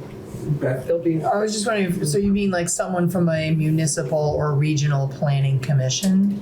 Kind of. The reason why I keep going back to the geological stuff is they deal with municipality maps and infrastructure and things of that nature. So they are looking at everything from transportation to transportation patterns of Environmental environmental. Right, there's a lot that's there that can be. It's an outside voice, yes, but sometimes you need that outside voice to bring other perspectives that could open up a whole new window of ways to do things. Some of what you're talking about is going to be necessary more at the district level once the new districts are drawn and how they organize themselves within that. To me, that's where like there's a washed out culvert here might be better suited. Did you hear I think she had her hand first. Yeah. Concrete suggestion. 7, I prefer 5. 7, 5 of whom one has to be a former superintendent from each of the VSA superintendent regions. There are 5 VSA regions. That's the premise of the governor's proposal. So you've got the whole state covered. If you say 7, that gives you a little flexibility that, for example, the Champlain Valley is 34,000. Maybe you have 2 in that one, but or just go with 5 and say a former superintendent or business manager from each of the VSA regions. That gets us 5. So the way it's going to have to be is, you know, And then who picks them? so we Yeah, already have the who picks them. I don't think we do. Well, we were talking like Commission. 2 House, 2 Senate, 1 Gov. Yeah, okay, we did have that. That So get you the whole state. we're gonna, right. So we could do 1 superintendent, 1 biz, 1 superintendent, 1 biz, and then the governor would pretty much get. Or you could say 5 former superintendents from representing the VSA regions, and then plus 2 former business managers. And then, then we have to rethink the reappointment, but trying to work with existing structures and concrete. Wrap this up, I love it. So I'm not gonna endorse or not endorse, but I actually like But I'm that. trying to come up with a concrete. Right, I hear you, and I like that kind of suggestion. And here's why. I'm really quite focused on making sure this is educational focus. It really is important to me. And when Leanne has mentioned it, you've mentioned it as well about the diversity of our state. That is really important to me. I am unlike your SU. So how but should very we word much. it So to all achieve that I'm goal? saying is that we need to make sure that we have, if we're going to have a former superintendent, you can't just have 1. I'm sorry, because they would only have, it's unlikely they would have experience in an SD and an SU with the complexity that mine has. So I really like the idea of expanding it outside of that. and keeping it really focused on our education system. I think that no matter how we set this up, the GIS stuff is going to be in the room making suggestions anyway throughout the process, because they need to be helping when they're ready to draw those lines. But everything else has to come first, so. I was concerned that what happens if we can't find superintendents Yeah. from every district, and then what happens to the, Yeah. it's just, I think we're getting too, Prescriptive. Or to the extent practical, to me, it's a way of really acknowledging the reality, organizations that exist, a bit of the governor's plan. and I'm not Yeah. discounting the geographical and different locations at all, I'm just saying that Yeah. if we're limiting ourselves more when we start doing something. And I guess I'm gonna go along with that and say, there are people out there who have worked in our statewide organizations that may not have held those positions, Right. but have a broad understanding. It's true. We are, if we go with the assigning method of 2-2-1, we can just simply describe that every effort made to have representation from various geographic regions. I think we're making it more political. If we do that, If we don't just say former superintendents or business managers from the 5 regions, we're opening this up to more politics, and I think some challenges that we've already seen on the commission. Did you say current or did you only say former? Former. Could it be current Sure. or former to open, to broaden it up a little bit? There's more- I think that there was the committee was feeling like because there's a lot at stake for a current, that may not be the way to go. I still think you might have somebody out there who's an interim, who's just filling in a spot and could maybe be part of this process. I think it opens the pool a little bit. Casey, Janice, I just think no matter what we do, it's going to become political because they're going to give us a recommendation, and ultimately we're going to have to make the decision at the end. And so I think that I agree with you, Chair, the 2-2-1 appointment, and just to make a decision on it. I don't think we need to get too down in the weeds. I think whoever gets appointed will make the best decisions on what they feel is right for Vermont. I'm hopeful for that. I think that's what we're all trying to do, is what we think is right for Vermont. I would put faith in that as well. That's just my 2 cents. Beth? Oh, that Janice now. Oh. I was I'm just, sorry. Yeah, this is like, I was gonna say, I wonder if there's a way for us to craft the language that sort of does both of those Yes. things. Like, as a priority, we would love to see, the things that Erin just suggested. If that is not, practical in effect, then the plan B is just sort of like a more, I think we could get a little creative with the language to do both. But I'm we are- sure it's an educator. I was gonna say, I think the trouble with the current is the timing of it as well. They'll be very busy next fall, handling their own stuff. Especially if they have 15 different boards. So I think the more prescriptive we get, the harder it's gonna be. And so I'm basically agreeing with Casey, Chair. It's like 2-2-1. Yeah, I guess I wasn't saying 2-2-1, Well, or- 0 guidance. No, Right. I wasn't. I don't want assuming that. 0 guides, but I think if we get, it has to I be think if we former. can just word this as, along the lines of, Yeah. Superintendent. yeah, as well as making it possible to have both rural, or I don't want to do that. All So, geographic just regions. have broad geographic Broad, diversity. Yeah, I didn't want We to. were saying. I just didn't want to reiterate what you said and say it wrong, so I said I agree with where you were going with that. Or you did it wrong. What is important is that we have people on there who are familiar with not just systems, but our system. Yeah. And that is, and I think there is language, right, they do, So, but there's language we can So we create. know our goals, we need Yeah. to give legislative council clear guidance. But I might invite legislative council to the table to talk to us a little bit while we do this.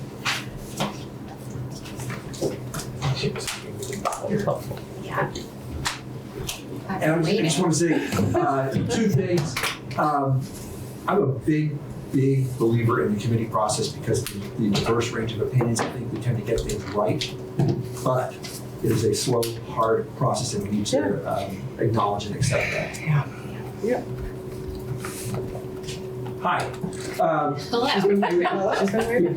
Would you, having written legislation previously, would you have any guidance for us as we try to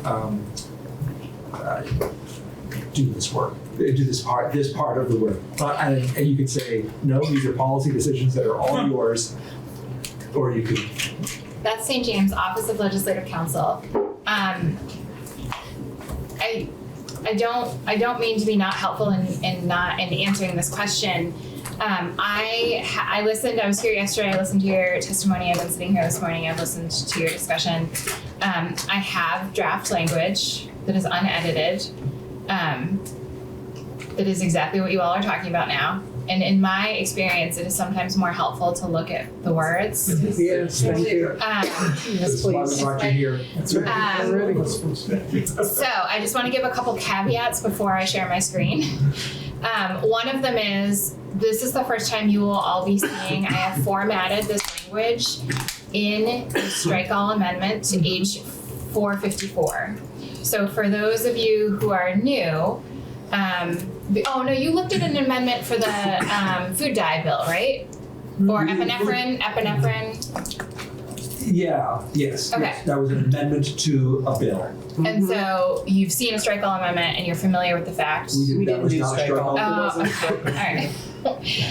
So strike all amendments are exactly what they sound like. It is literally, there's going to be lead-in language that says, you all have considered the bill and you are recommending to get rid of everything in the bill as introduced and to insert in lieu thereof, and then all of the language that you are recommending. And you have carte blanche over what that language is within the bounds of germaneness, which is not my call. So I have taken bits and pieces of, why don't I just create a dummy document now? Because I'm just leery of sharing something that you haven't discussed or given airtime to. So I'm just gonna I'm pulling the section out that you're talking about, the subcommittee. So just so everybody understands, much of our discussions Beth has been listening to and converting into legislative language. Then there are other things like require the AOE to create a statewide school calendar. So she just, out of that sort of hodgepodge of stuff, she's pulling out this specifically. Okay. So this is unedited language. And let me log into Zoom. Josh, your name is still on. While we're doing that, I'll just tell you all, my son works at a high-end restaurant in New York City, served Cindy Lauper last night. Wow. She went to my college. Girls still want to have fun. I wrote back, I said, did she just want to have fun? A joke. Well, probably better now known for Cindy's commercials. That's right. That's fame as a strange road, isn't it? Yes, exactly. Down the road, you're doing old people We'll ask medications. We'll ask YouTube and Engaging with your fans. or can we just edit that part out? Now that's on the head. Yeah, we'll be for the rest of the day. Okay, so what we're doing here, and again, this is based on me literally just listening to your conversations. You are gonna want to make changes to this. It is not perfect, okay? So what we are doing here, why can't I do that? Anyway, I can't make it any bigger. Is we are amending the Commission on the Future of Public Education enabling language. So again, everything you see, so this is from the yield bill from last year, everything you see that is not underlined is current law, and then everything you see with a strike through or that is underlined is what you are proposing to add. So no changes yet to the creation but we are going to make some significant changes to the membership. So what I've done here, and to back up a little bit, creating a subcommittee of a committee, in order to be a sub of a parent, right, you've got to have some of the parent on the sub. So there are a couple different options you have. You could just create a whole new committee that's not associated with the commission and require consultation with, or et cetera. You could do what I have done here for you to consider, which is add non-voting members. They could also be voting members. I mean, that's a policy choice. The non-voting was a way to just get at the fact that they're potentially not going to be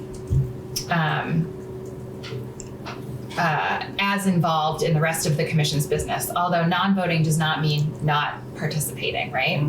So again, all policy for you all to think about. Or you could do kind of a hybrid. You could do, because there is a subcommittee on the commission already that is actually chaired by a non-commission member, but the rest of the subcommittee is made up of commission members. So you could do a couple commission members and then a couple non-commission members. What you will see here today is the voting, non-voting members, the non-voting members making up the subcommittee. So first change is we're going to call out all of the current members as voting members now. And all I'm doing here is changing the level of orientation here. I'm not changing the membership in any way. So instead of numbers, we're going to capital letters. Just so everybody knows, the charge of the commission is also just to make recommendations. So even though there's voting and not like they, again, it comes back to us. Okay. So then non-voting members. The following members shall be non-voting members of the commission who shall be appointed on or before July 15th, 2025. That date is a policy date, and I think that historically there's been a lot of practical hurdles to getting appointments made even by July 15th, but you all are asking these folks to do an incredible amount of work and to join a body that is actually up and running already.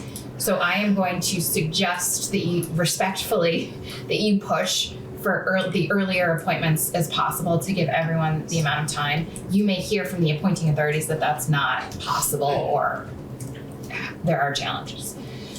So all of whom shall have extensive experience working within the Vermont public education system.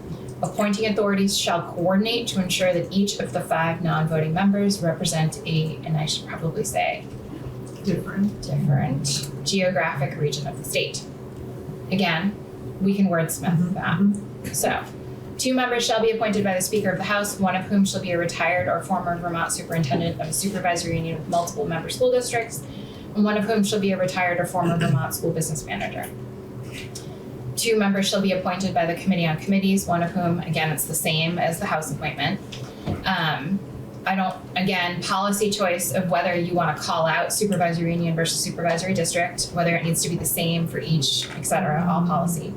And then 1 member appointed by the governor who shall be either a retired or former superintendent or a school business manager. Again, all policy on who's appointing and the qualifications. This is just based on the conversations you've had and what I worked on last night. So I'm not sure I recall us saying that we wanted the former superintendent to necessarily be of a SU with multiple member school districts. There was definitely testimony or discussion about that because of the experience of running one school district essentially versus managing different. But again, this is all policy and I can pull that back or change it. Well, and I'm afraid for one of them, I'm not at all. Yeah. I don't want to do all of the SUs. Or limited to SUs. Just can I actually, because I agree with the concern. I think that yes, the answer is yes. I've said it. I mean, but I didn't say it should be for everyone. Now, I also want to make a suggestion, and I don't know whether anybody would approve this, but I actually don't want to have the potential of having 3 business managers and 2 superintendents. So that maybe we could do. The governor does a superintendent only, not a business manager. So I would much rather have an educator, person with education background be the dominant. So when people think about this, 2 members, Speaker of the House, one business manager, one SU superintendent with multiple districts, 2 committees, not specify whether that former superintendent has to have multi-district SU experience, and then limit the gov to a superintendent and not limit it to SU, multiple, all that. Getting rid of either. I would super in the weeds and maybe completely overthinking, I would flip the House and Senate and have the House have the sort of broader pool of supers to pull from, and the Senate, Fine with that? no, I I don't know. I think this is, No, I like it better this way. I don't know. Silence. Does anybody want to push against Aaron on that? May I ask a clarifying question? Yes. Emily, why? I'm just I- curious because I just think that it's a broader group from the speaker's perspective. That's just, I'm happy with it the way it is. Beth? And my question is why Aaron wanted to switch it the other way, because I'm not, I think I was thinking of the structure wrong. Well, because school district supervisory districts and supervisory. there are fewer senators, but they represent much larger areas and numbers of people, so would they have connections? Go ahead. If I could just add superintendent, so if you just say, so if we're looking at B here, 2 members shall be appointed by the committee on committees, one of whom shall be a retired or former Vermont superintendent. You are not limiting to a supervisory union or a supervisory district. It's Right. just Right. all options. Okay.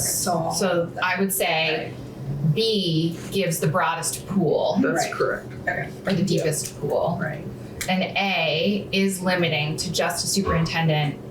And it could be a superintendent who's worked at both, but Right. this is saying they've We've had heard about experience that, in it, with multiple member districts. I want to keep thinking, but I think this is, I'm happy to move on. Are we keeping this? Are we changing it? Chris, got any thoughts? No, I would just say, can we just keep it for now and come back to it? Yep. That's where I am too. Okay. Okay. I just would point out not to complicate things, but nothing there says anything about geographic diversity. Sure. If you will. Number 2, for non-voting members, falls under the membership considerations in general. And the members have to represent the state's geographic, gender, racial, and ethnic diversity to the extent possible. And you've got all of whom, the 5 non-voting members represent a different geographic region of the state. So there's something there. You can certainly change it. It seems like on a 5-person board, that's going to be really hard to come up with 5 people who represent geographic diversity, racial diversity, gender diversity. It all says to the extent possible. In Vermont. Well, because you're absolutely right. We're talking about picking from a very specific pool here. Do you want me to add to the extent possible here under the non-voting member appointing authorities? The appointing authority shall coordinate to the extent possible to ensure that. Yes. That was a kind of unilateral, yes, sorry. Yeah. I'm not pushing back. Okay, are we ready to move on for now? Yes. Okay. So no changes to the steering group membership or duties. Again, this collaboration, you talked about the collaboration piece. The commission as a whole is required to consult with all of these organizations or groups. If you want the subcommittee to consult with, and we haven't gotten to the subcommittee yet, so bite your tongues. If you want the subcommittee to consult with specific organizations or groups, I don't necessarily think that this language would require that, so you might want to think about building that into the language later on. This is all duties of the commission. I would suggest that once you are happy with the duties of, or while you are undertaking this work, there may be areas that are current duties of the commission that may either conflict or are duplicative of what you are asking of the subcommittee. And so I would suggest that reviewing the duties of the commission as a whole is probably a good idea to make sure you're not having dueling bodies of the same parent organization trying to come up with recommendations, similar recommendations, et cetera. And there's quite a bit of language here to look at. So I'm just going to highlight this because I do refer to this. There is a public engagement section, and they have hired, my understanding is the commission has hired a consultant to help with public engagement. And so you'll see a built-in language about utilizing that process in the consultant. Again, this is all current charge of the commission as a whole, and we're just gonna skip through it with my recommendation to you all that you really look at this carefully. I have not changed any of the report back requirements for the commission as a whole. Some of them have passed, right? So 1 and 2 have already passed, but their final recommendations are coming to you this December. I have not changed anything regarding the assistance of the commission as a whole, and I haven't changed anything regarding the meetings or compensation reimbursement, the per diem sections. Well, all I've done is plunked at the very end, I've added a new subsection called the School District Boundaries Subcommittee. There is created a subcommittee of the commission to be composed of the 5 non-voting members of the commission that shall determine the most efficient number of school districts and proposed boundary lines based on educational research, Vermont's landscape, and a comprehensive analysis of school locations, conditions, and capacity. So it's the charge, and then we get more specifics. Do you want me to just keep going, or do you want to pause there? Keep going? Okay.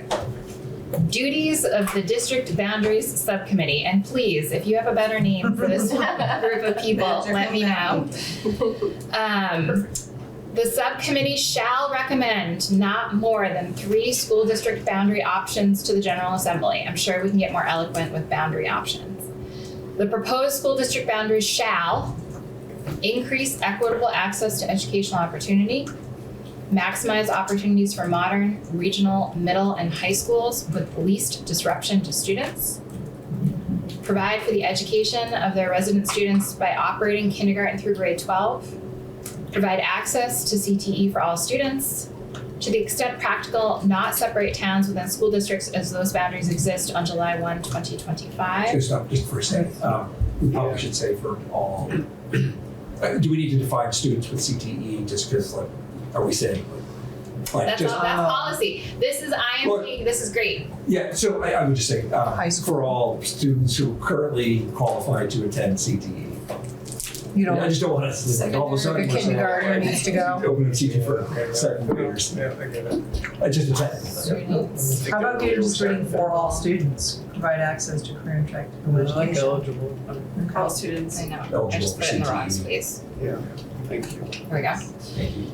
To the extent practical, not separate towns within the school. We did that one. To the extent practical, equalize taxing capacity between the districts. That's going to be a hard one for them to do. Technical, they're gonna need serious tax. Yeah.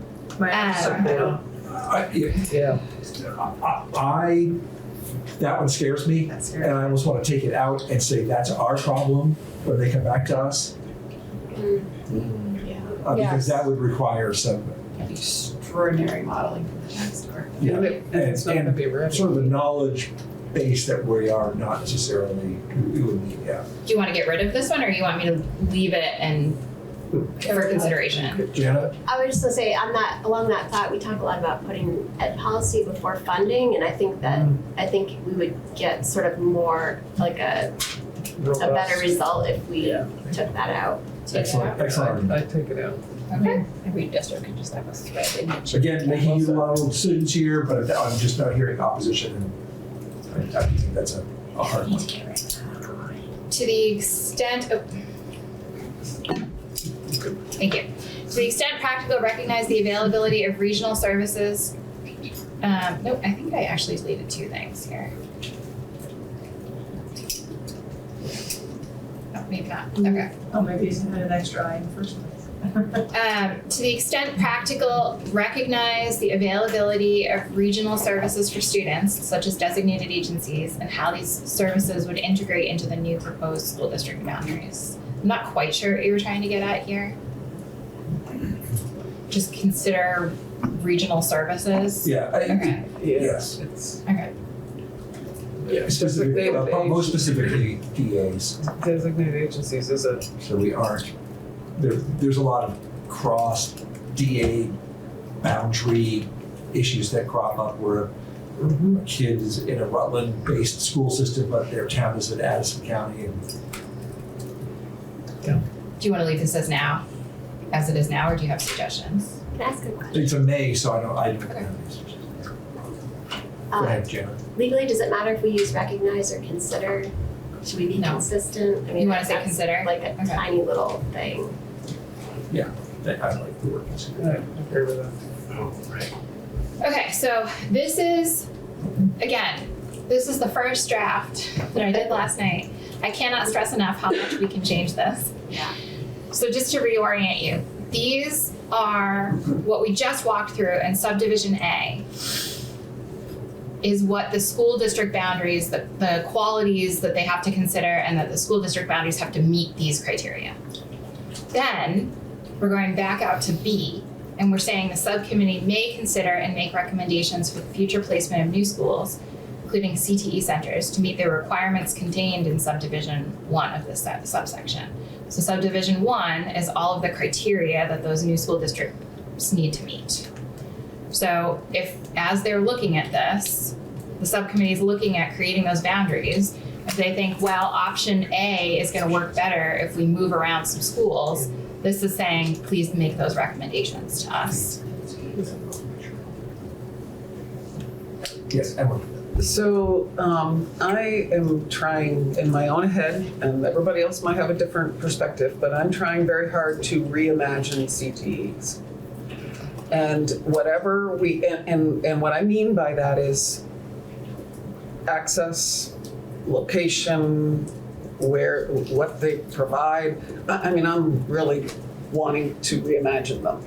So I do not want us to be limiting and I'm not suggesting we are, and I'm not even really looking at the language, but I don't want the language to be limiting opportunities for us to reimagine it. And I don't know whether this subcommittee would be ready for that or not. I just want to leave it broad enough for change in our system. I mean, are you talking about B or C?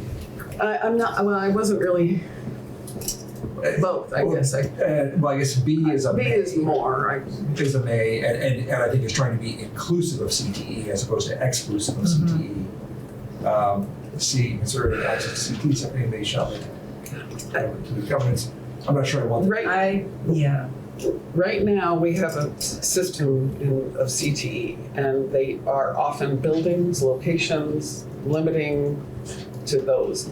I don't know what the future is going to hold around CTE, but I just want to make sure that as consideration is being given, that there's room for us to shift and change the way we provide. All this group is doing is making a recommendation back to us, and at which point I think we can shift and to our heart's content.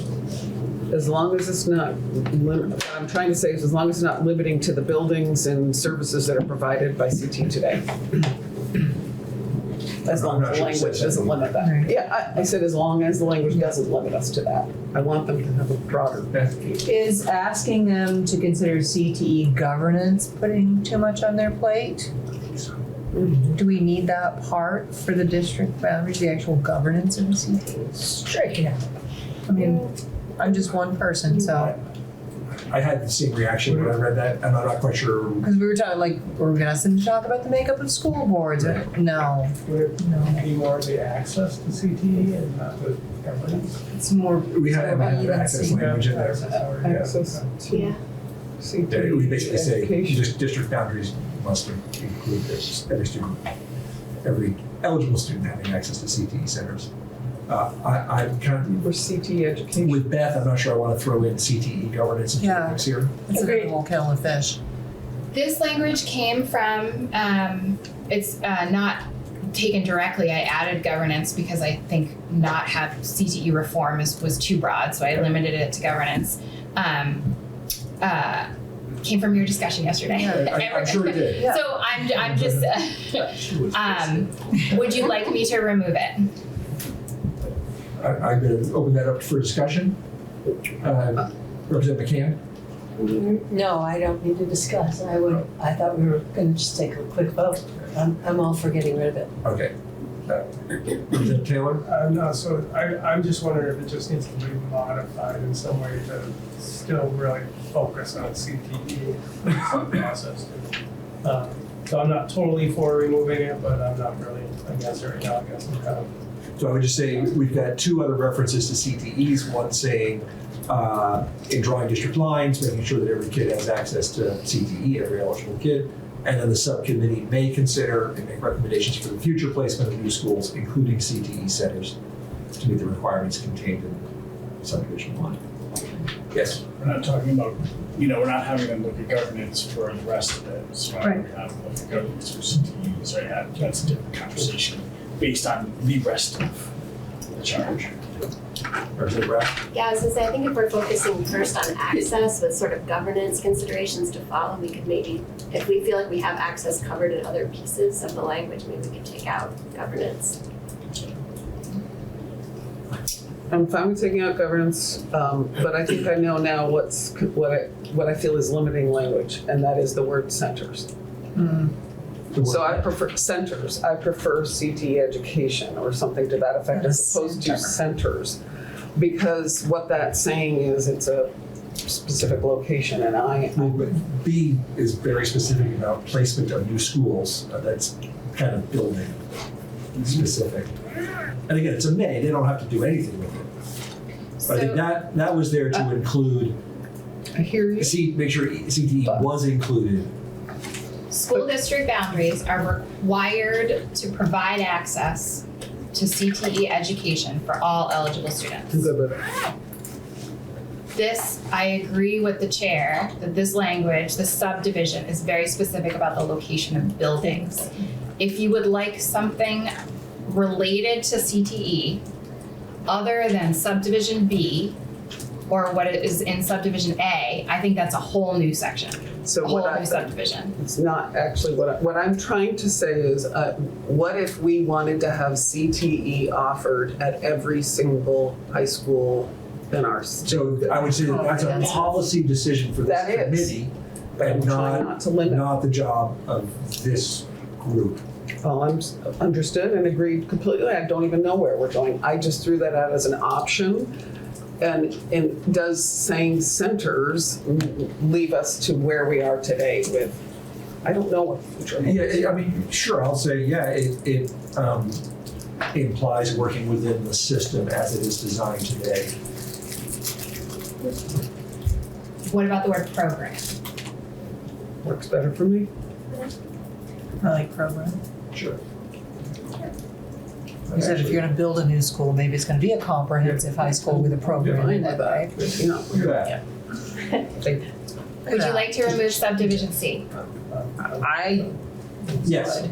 I'm everybody cool with removing C, let's move. Let's not let them worry about governance of it. They got enough to do. Public engagement. The district boundary subcommittee shall engage and coordinate with the commission's public engagement subcommittee and the public engagement consultant to maximize public input and feedback regarding the proposed new school district boundaries. Can I say regarding the development of the proposed new schools? Those won't exist. Assistance. This is, I think, an area where I would suggest you spend some real good time thinking about. The district boundary subcommittee shall have the assistance, and again, this is taken from your testimony yesterday, and a conversation I've had with some of your members about the use of a consultant. So the district boundary subcommittee shall have the assistance of the Agency of Digital Services Vermont Center for Geographic Information, which may also retain the services of one or more independent third parties to provide facilitation and mediation services to the subcommittee. That reads that the ADS. would Yes, be- hear me out. Okay, sorry. Someone has to contract for this service. A state agency. You could have AOE do it because they are providing assistance to the commission as a whole. Usually, the way this works is the state agency that is providing assistance is also contracting for any contractors or facilitators or whatever. So this is a very basic structure. This is why I said you need to spend some time thinking about this, because I agree, I'm not so sure that they are the right folks to hold this contract and manage this contract, but you don't have anyone else right now built in other than AOE to manage that contract. What contract? All. The contract for the facilitation and mediation services. But what if we say they don't need facilitation or mediation, they just need to have access to GIS experts in the room? You're about to teach us about how this all works. I am just going to suggest that you take testimony or talk amongst yourselves inside and outside of this room about the support necessary for a group of volunteers to do this work on a very limited timeline and to give you a product that you can run with in January. I think the legislature has used facilitation and mediation services or consultants in the past very effectively. You do not, this is a policy choice, you do not have to do it. I am making this suggestion for you all to consider. Thank you. I think I understand what you're saying much better. And also, if we are going to, somebody's got to hold money to spend money. That's So, correct. Josh. Two parts. So Beth, you said AOE could be that person. Is it implied that they're part of this, or would they need to be added to that section? They provide assistance to the commission as a whole. I just want to make sure. So you could have and or, right, to hold that, because they are going to provide all that data that they have. I don't know.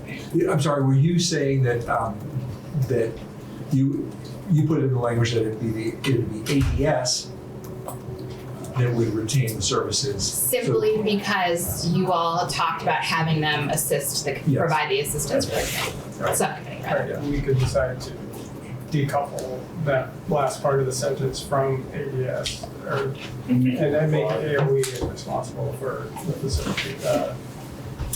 Could you do or so they can make the decision who they feel is the best party? So I'm going to put a pin in this for the moment, and here's why. So the commission is resourced to a certain extent with some certain amount of money. I'm going to do a little research to see where that is and if that can be the source of money, in which case it is already sort of held by AOE. So. Deliverables, report and maps. So I have two deliverables here. A report, because you're gonna want some exposition about how they made their choices, I would suggest, and a maps. So on or before November 1st, this is selfish for me. Your bill introduction deadlines for the second year of the biennium are very different than the first year of the biennium. For the second year in the biennium, individual bills for the House are usually due to be fully done, co-sponsors, signed off by like December 31st. So if you anticipate having a bill introduced based on the work of this subcommittee to start the session on an individual legislator basis, I'm gonna need time to draft it.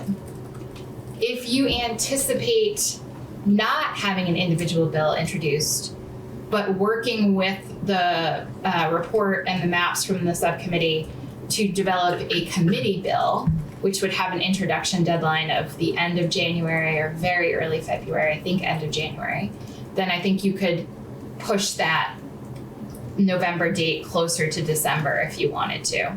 But I'm just highlighting the practical reality of the second year of the biennium. So We're talking 4 months. Right, I would personally would anticipate this being a committee bill, and I would like to squeeze another month out of that time. Me too. Do you want me to make that change now, December? Yes. Okay. And If you all change your mind in December, just look at my face now. We and can that's go- down we can in go part where? B, We can go down in where? part B, you've got an extra 0 there. In B, Maps. when you go down. Oh, yep, thanks. Again, this was Is that unedited. we changed? We haven't gotten there yet, guys. Yeah. Okay. Start jumping. So, the district boundary subcommittee shall submit a written report to the House and Senate Committees on Education with the subcommittee's proposed new school district boundaries. The report shall detail how each proposed option meets the requirements of subdivision 1, which is all the criteria that you're asking them to propose to you, so that you're not having to guess, right? And then maps, they have to submit maps to you, and I've just thrown these things on here. So we change that to December 1st. Oh, yep. I've thrown this on here based on your School Explorer map. So again, all policy on the level of detail you want on the maps. Average daily membership, member towns, the location of public schools and the grades operated, facility index scores, PCP testing, 10-year change in enrollment. You don't have to have any of this, but I think you should put some criteria as to what needs to be on the maps. I appreciate that. I would say yes, absolutely to all of that, and I would just point to the committees to say that the work that has already been done, all of that information is available literally on pushing a button.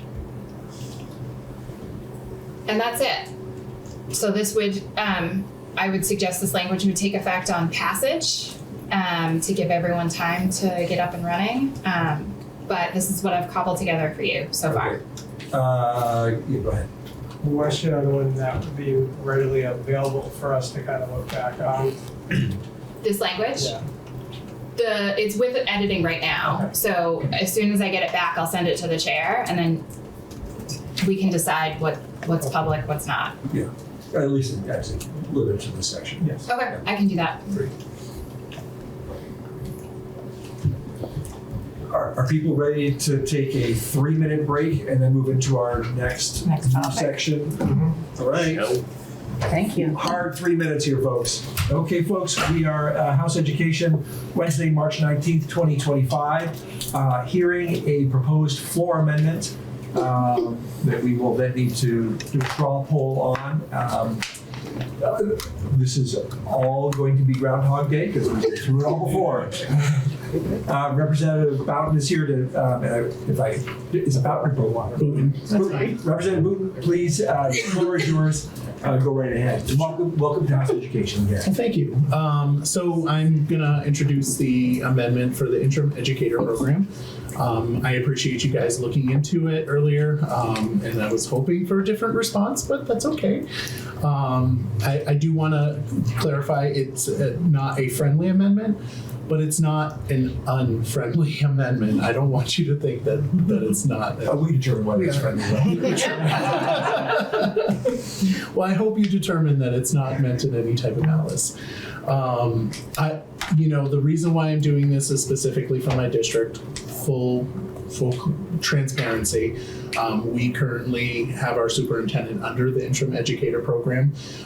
She has been instrumental in passing our budget, which we failed 3 times last year. The only district in the state of Vermont that didn't have a budget passed until September. And she has also been instrumental in passing this year's budget with passing wonderful numbers. And she has also been a stabilizing person in our district.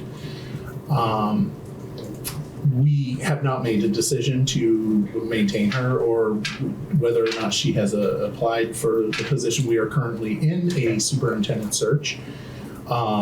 However, as a person that likes options, I would like to have the option available, and I think it's an option that's really good to have for all districts. The first year, only 7 people utilize this program.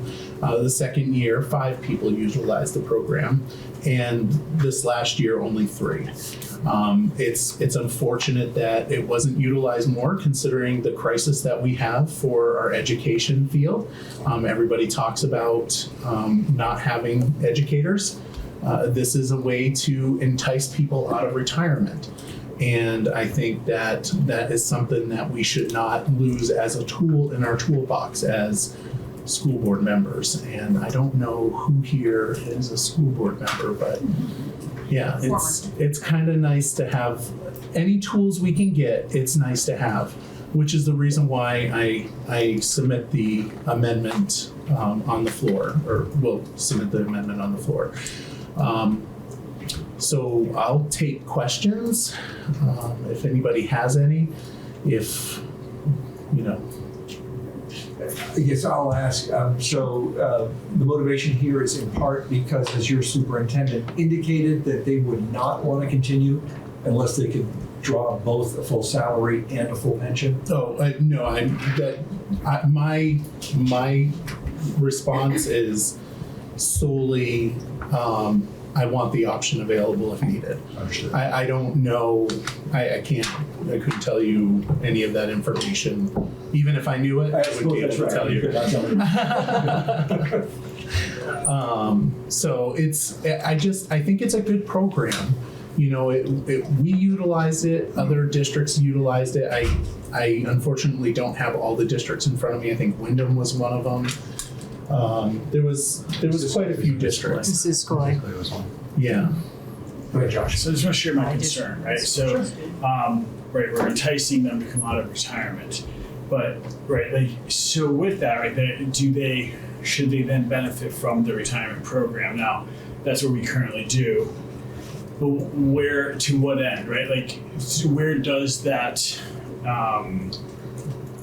enticement to come out of retirement end?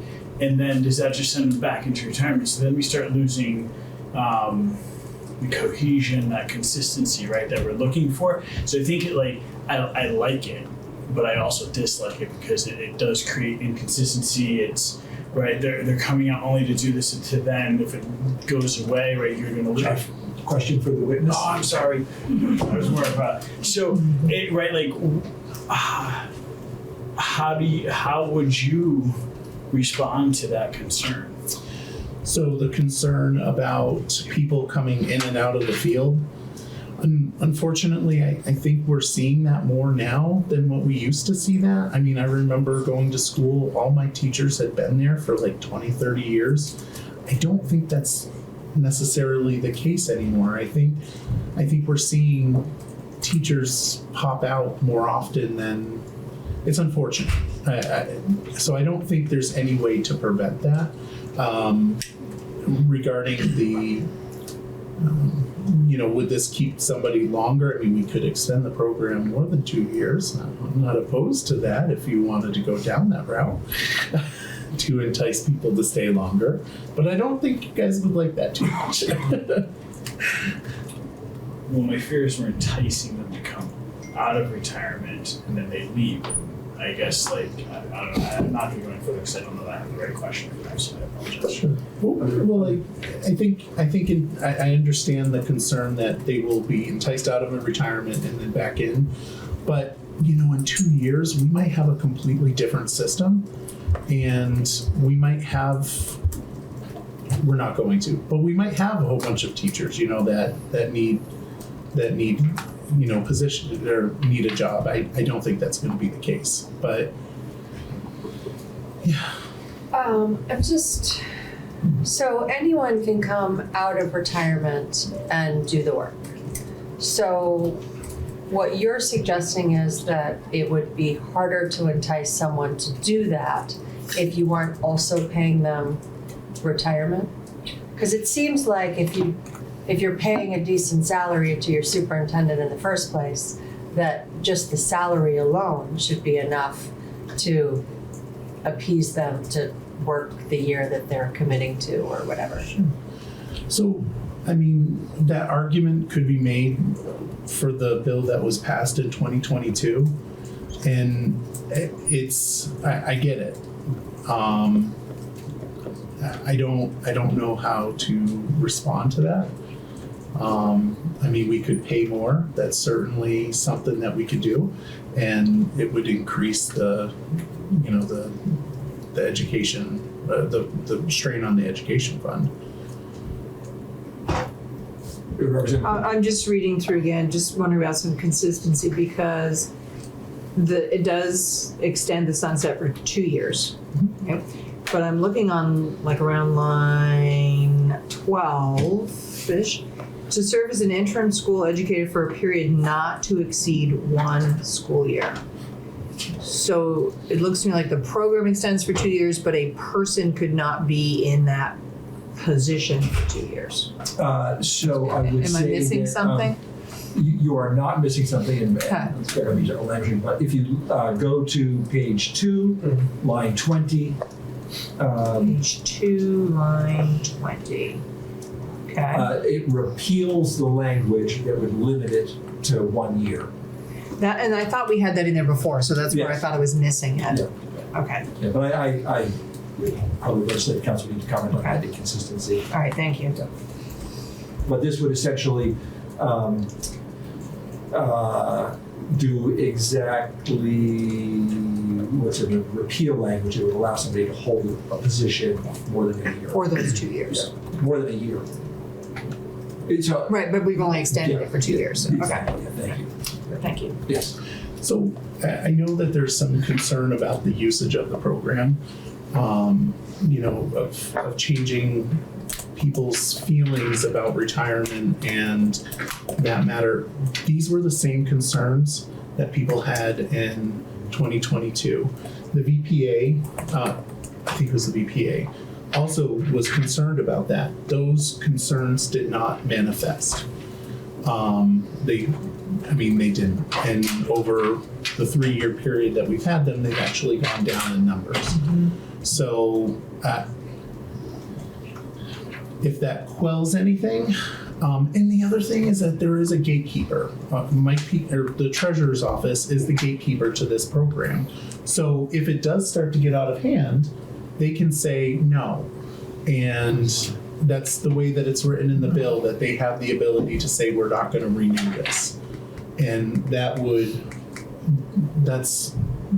one of those safeguards that are in place. I see another one. So I'm looking on page 1, line 15. The beneficiary has received a retirement allowance for 6 months or more. So in theory, an individual could not retire June 30th and immediately start work as a retiree and a full-time employee that coming fall. They actually have to collect their retirement for a period of time before they can come back. If I understand that correctly. That's my reading of it. Okay, thank you. And one of the positives of that is that, when we look at teacher contracts, right, they have a set time frame. Mm-hmm. So that also adds some stability or safeguards into that, I guess. Okay. So just for clarity's sake for everybody, so this provision is set to sunset, this entire bill. It does not preclude anybody from coming out of retirement. But it would preclude them from being, so right now if you earn a certain amount of money, it starts affecting your pension, and that sort of system would return. Any other questions? I think we'll have a little ledge council time to walk through it quickly, even though we've been through it once before. Yeah. Anything further? Regarding the contracts part, a teacher that retires at the end of the year, as you said, 6 months later, brings it into October-ish, January. Okay, so that would require a teacher probably either to fill an immediate position that's needed, or, they would have to, apply for a job for the following year. So it would be a year out of service. Unless it was a need for something. Correct. Just something for concern as folks are about concerns. Do you need me to stick around? It's entirely up to you. I would. We don't need you, Okay. but you are welcome to. Okay.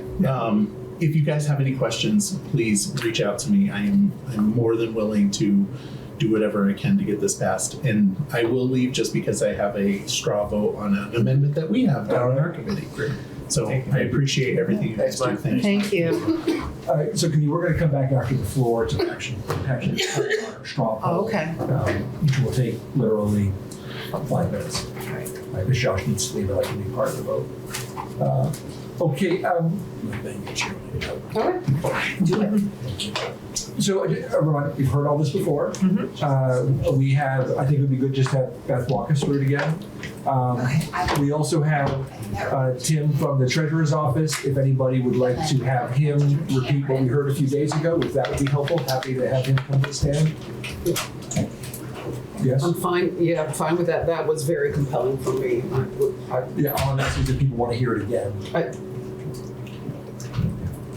Right, well, let's walk through it real fast with Legislative Council then. St. James Office of Legislative Counsel. I will just note for the record, I'm not the original drafter of this, and I do have a personal conflict. This is not in my portfolio, but I'm familiar enough with it, and I think you all are familiar enough with it that I think we can do a walkthrough. But if you have substantive questions about teachers' retirement, I am not your gal, but I can connect with my colleague Cameron and get you those answers if Tim can't also give them. Okay. So the amendment is to H.480. It's adding a new section at the very end, which is just the language from H.411 as introduced, with a couple changes just to how long the extension is being pushed out. So H.411 as introduced was pushing the sunset out 5 years. This amendment is proposing to push the sunset out for 2 years, and then the associated renewal cycles adjusted with that. So in 2022, Acts and Resolves number 173, this provision was added, and so you're making this amendment is proposing to make an amendment to this section of law that would allow a teacher who is retired and currently a beneficiary drawing on the state retirement system to come back into service and collect a salary while also collecting pension if they have received a retirement allowance for 6 months or more immediately preceding the resumption of service. The employer of the beneficiary is subject to the assessments set forth on behalf of the beneficiary and remits payment to the benefits fund, and the employer of the beneficiary remits payment to the Vermont Teachers Retirement Fund in an amount equal to the contribution rate established for members of the beneficiaries group for any period that service is resumed. The person who would be resuming service, the teacher or administrator, would not make contributions to the system during the person's period of service. This is all current law. And each superintendent who hires an interim school educator pursuant to subsection A of this section would certify to the retirement board that the district exhausted all reasonable options to employ a qualified active educator prior to employing a beneficiary as an interim school educator. So current law allows for the treasurer to grant not more than 2 renewal cycles in fiscal years 24 and 25. This amendment is proposing to push that out to fiscal year 2027. So in fiscal years 2024 through 2027, the treasurer would be authorized to grant not more than 4 renewals for a one fiscal year period to the authority described in subsection A. And then the treasurer would be required to make the determination to renew the authority not earlier than, current law is June. This is proposing to change it to May 1st. And current law is June, but not later than June 30th. And this is proposing to change that to May 31st in each fiscal year, and shall notify the House Committee on Government Operations and Military Affairs and the Senate Committee on Government Operations. Those are usually the committees of jurisdiction for a matter related to retirement of that determination. And then current law states that in the event this treasurer makes a determination to renew the authority that we just walked through, a beneficiary may only resume service during each 1-year renewal period if service is performed in a different interim school educator position. So that's you can't remain in the position for more than 1 year. It would have to be a brand new position if the interim educator was taking advantage of this benefit. This amendment proposes to repeal that language. So there would be no prohibition on staying in the same role for more than 1 renewal period. And then this whole section, this whole piece of law would be repealed. Current law has it being repealed, sunsetting on June 30th, 2026. This amendment is pushing that out to 2 years to June 30th, 2028. Thank you very much. Thank you. Any other questions? Are people feeling comfortable that they'll be ready to vote when we come after the floor? I think so. On this? In the meantime, if you got any questions for Tim, the Treasurer's Office or legislative council, whatever, take advantage of the time we have. Yes, first time we I'm can. not sure how it works, but I have to head to Burlington for a doctor's appointment, so I might not be here after the floor. I was kind of hoping we would vote ahead of time, or that I could cast my vote ahead of time. I think I think you can vote. You can vote in the morning. No, from Vote remotely. Yes, you'd be claiming that as one of your. This would be one of your vote. days. And for a straw And don't, It's a and straw could it come in poll. as a text? I don't think straw poll counts. For your No. days. Let me talk with the clerk. Yeah. This has come up before, for straw poll versus a real vote. I'm not sure a straw poll falls under the same rules. It's much more sort of loose. We're really providing an opinion. And then can I make a comment that I would have made later this afternoon? Yep. If you had discussion? I'm not in favor of any legislation, amendment or otherwise, that would change the direction that Viesters is headed. The task force, Viesters. Yeah. The- Oh, Visitors, okay, sorry, yeah. The task force did their work, the finance folks are doing their work, everything's working in the right direction, and we shouldn't screw it up. All right. There.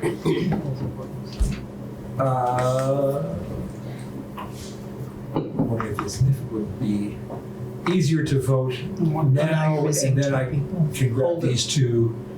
I probably need a little more clarification. Yeah, from this. just check with the clerk. What about now? I think we will. Well, let me just do this. Just get a sense of where people are at, as opposed to just causing trouble. We would say we're going to find this amendment unfriendly. Who would be supporting that? Is it favorable or unfavorable? I think the technical I'm still- unfavorable is fine. But this is not the actual. This is not the actual No, I'm just vote. trying to get a sense of This things. is the temperature check. No, Temperature check. The temperature check. So those who would find this amendment unfavorable. I don't. And I guess for me, I'll just say I keep coming back to nobody is being prevented from Right. being on a retirement pension Right. and going to work as a superintendent for $150,000 a year. That's correct. And the program really hasn't been utilized that much. I'm not sure it's time to sunset it anyway. All right, we'll come back and I'll get you some clarification during lunch. And we'll close there. Floor can be long, so Yeah, you could can be come back long. here at 4 or so. And everybody, you can't applaud, but you said you support Leanne, who's going to be presenting our first Yeah, bill we on the can't floor. applaud. Okay. Did you say we are coming back here at 4 or we're We're not? coming back here after the floor to do our straw. Okay. Yep. We move to find the amendment unfavorable, please. Move to find the amendment unfavorable. Okay. Although straw polls don't actually require all of this, I'm sorry. Yeah, All but right. at least we know. All right, so all of those who are, it's always weird to do this in a sort of Yes. positive, negative Yeah. way. In favor of finding the amendment unfavorable, please raise their hand. I'm going to do a count. 1, 2, 3, 4, 5, 6, 7, 8. All those who would like to find the amendment favorable, raise their hand. 8, 2, 1. I think it's Oh, I thought you were gonna, 9, You can- 2. I thought you were gonna, right. Yeah, yes. 9-2. 9-2. Yes. All right. I'm torn. I'm still torn. What's that? I didn't. Sure we weren't supposed to? I think we can stand, we can stand on the floor and do a, just a Yeah. poll. Yeah. I was, I'm willing to do it. All right, that's it for the day. Education transformation process.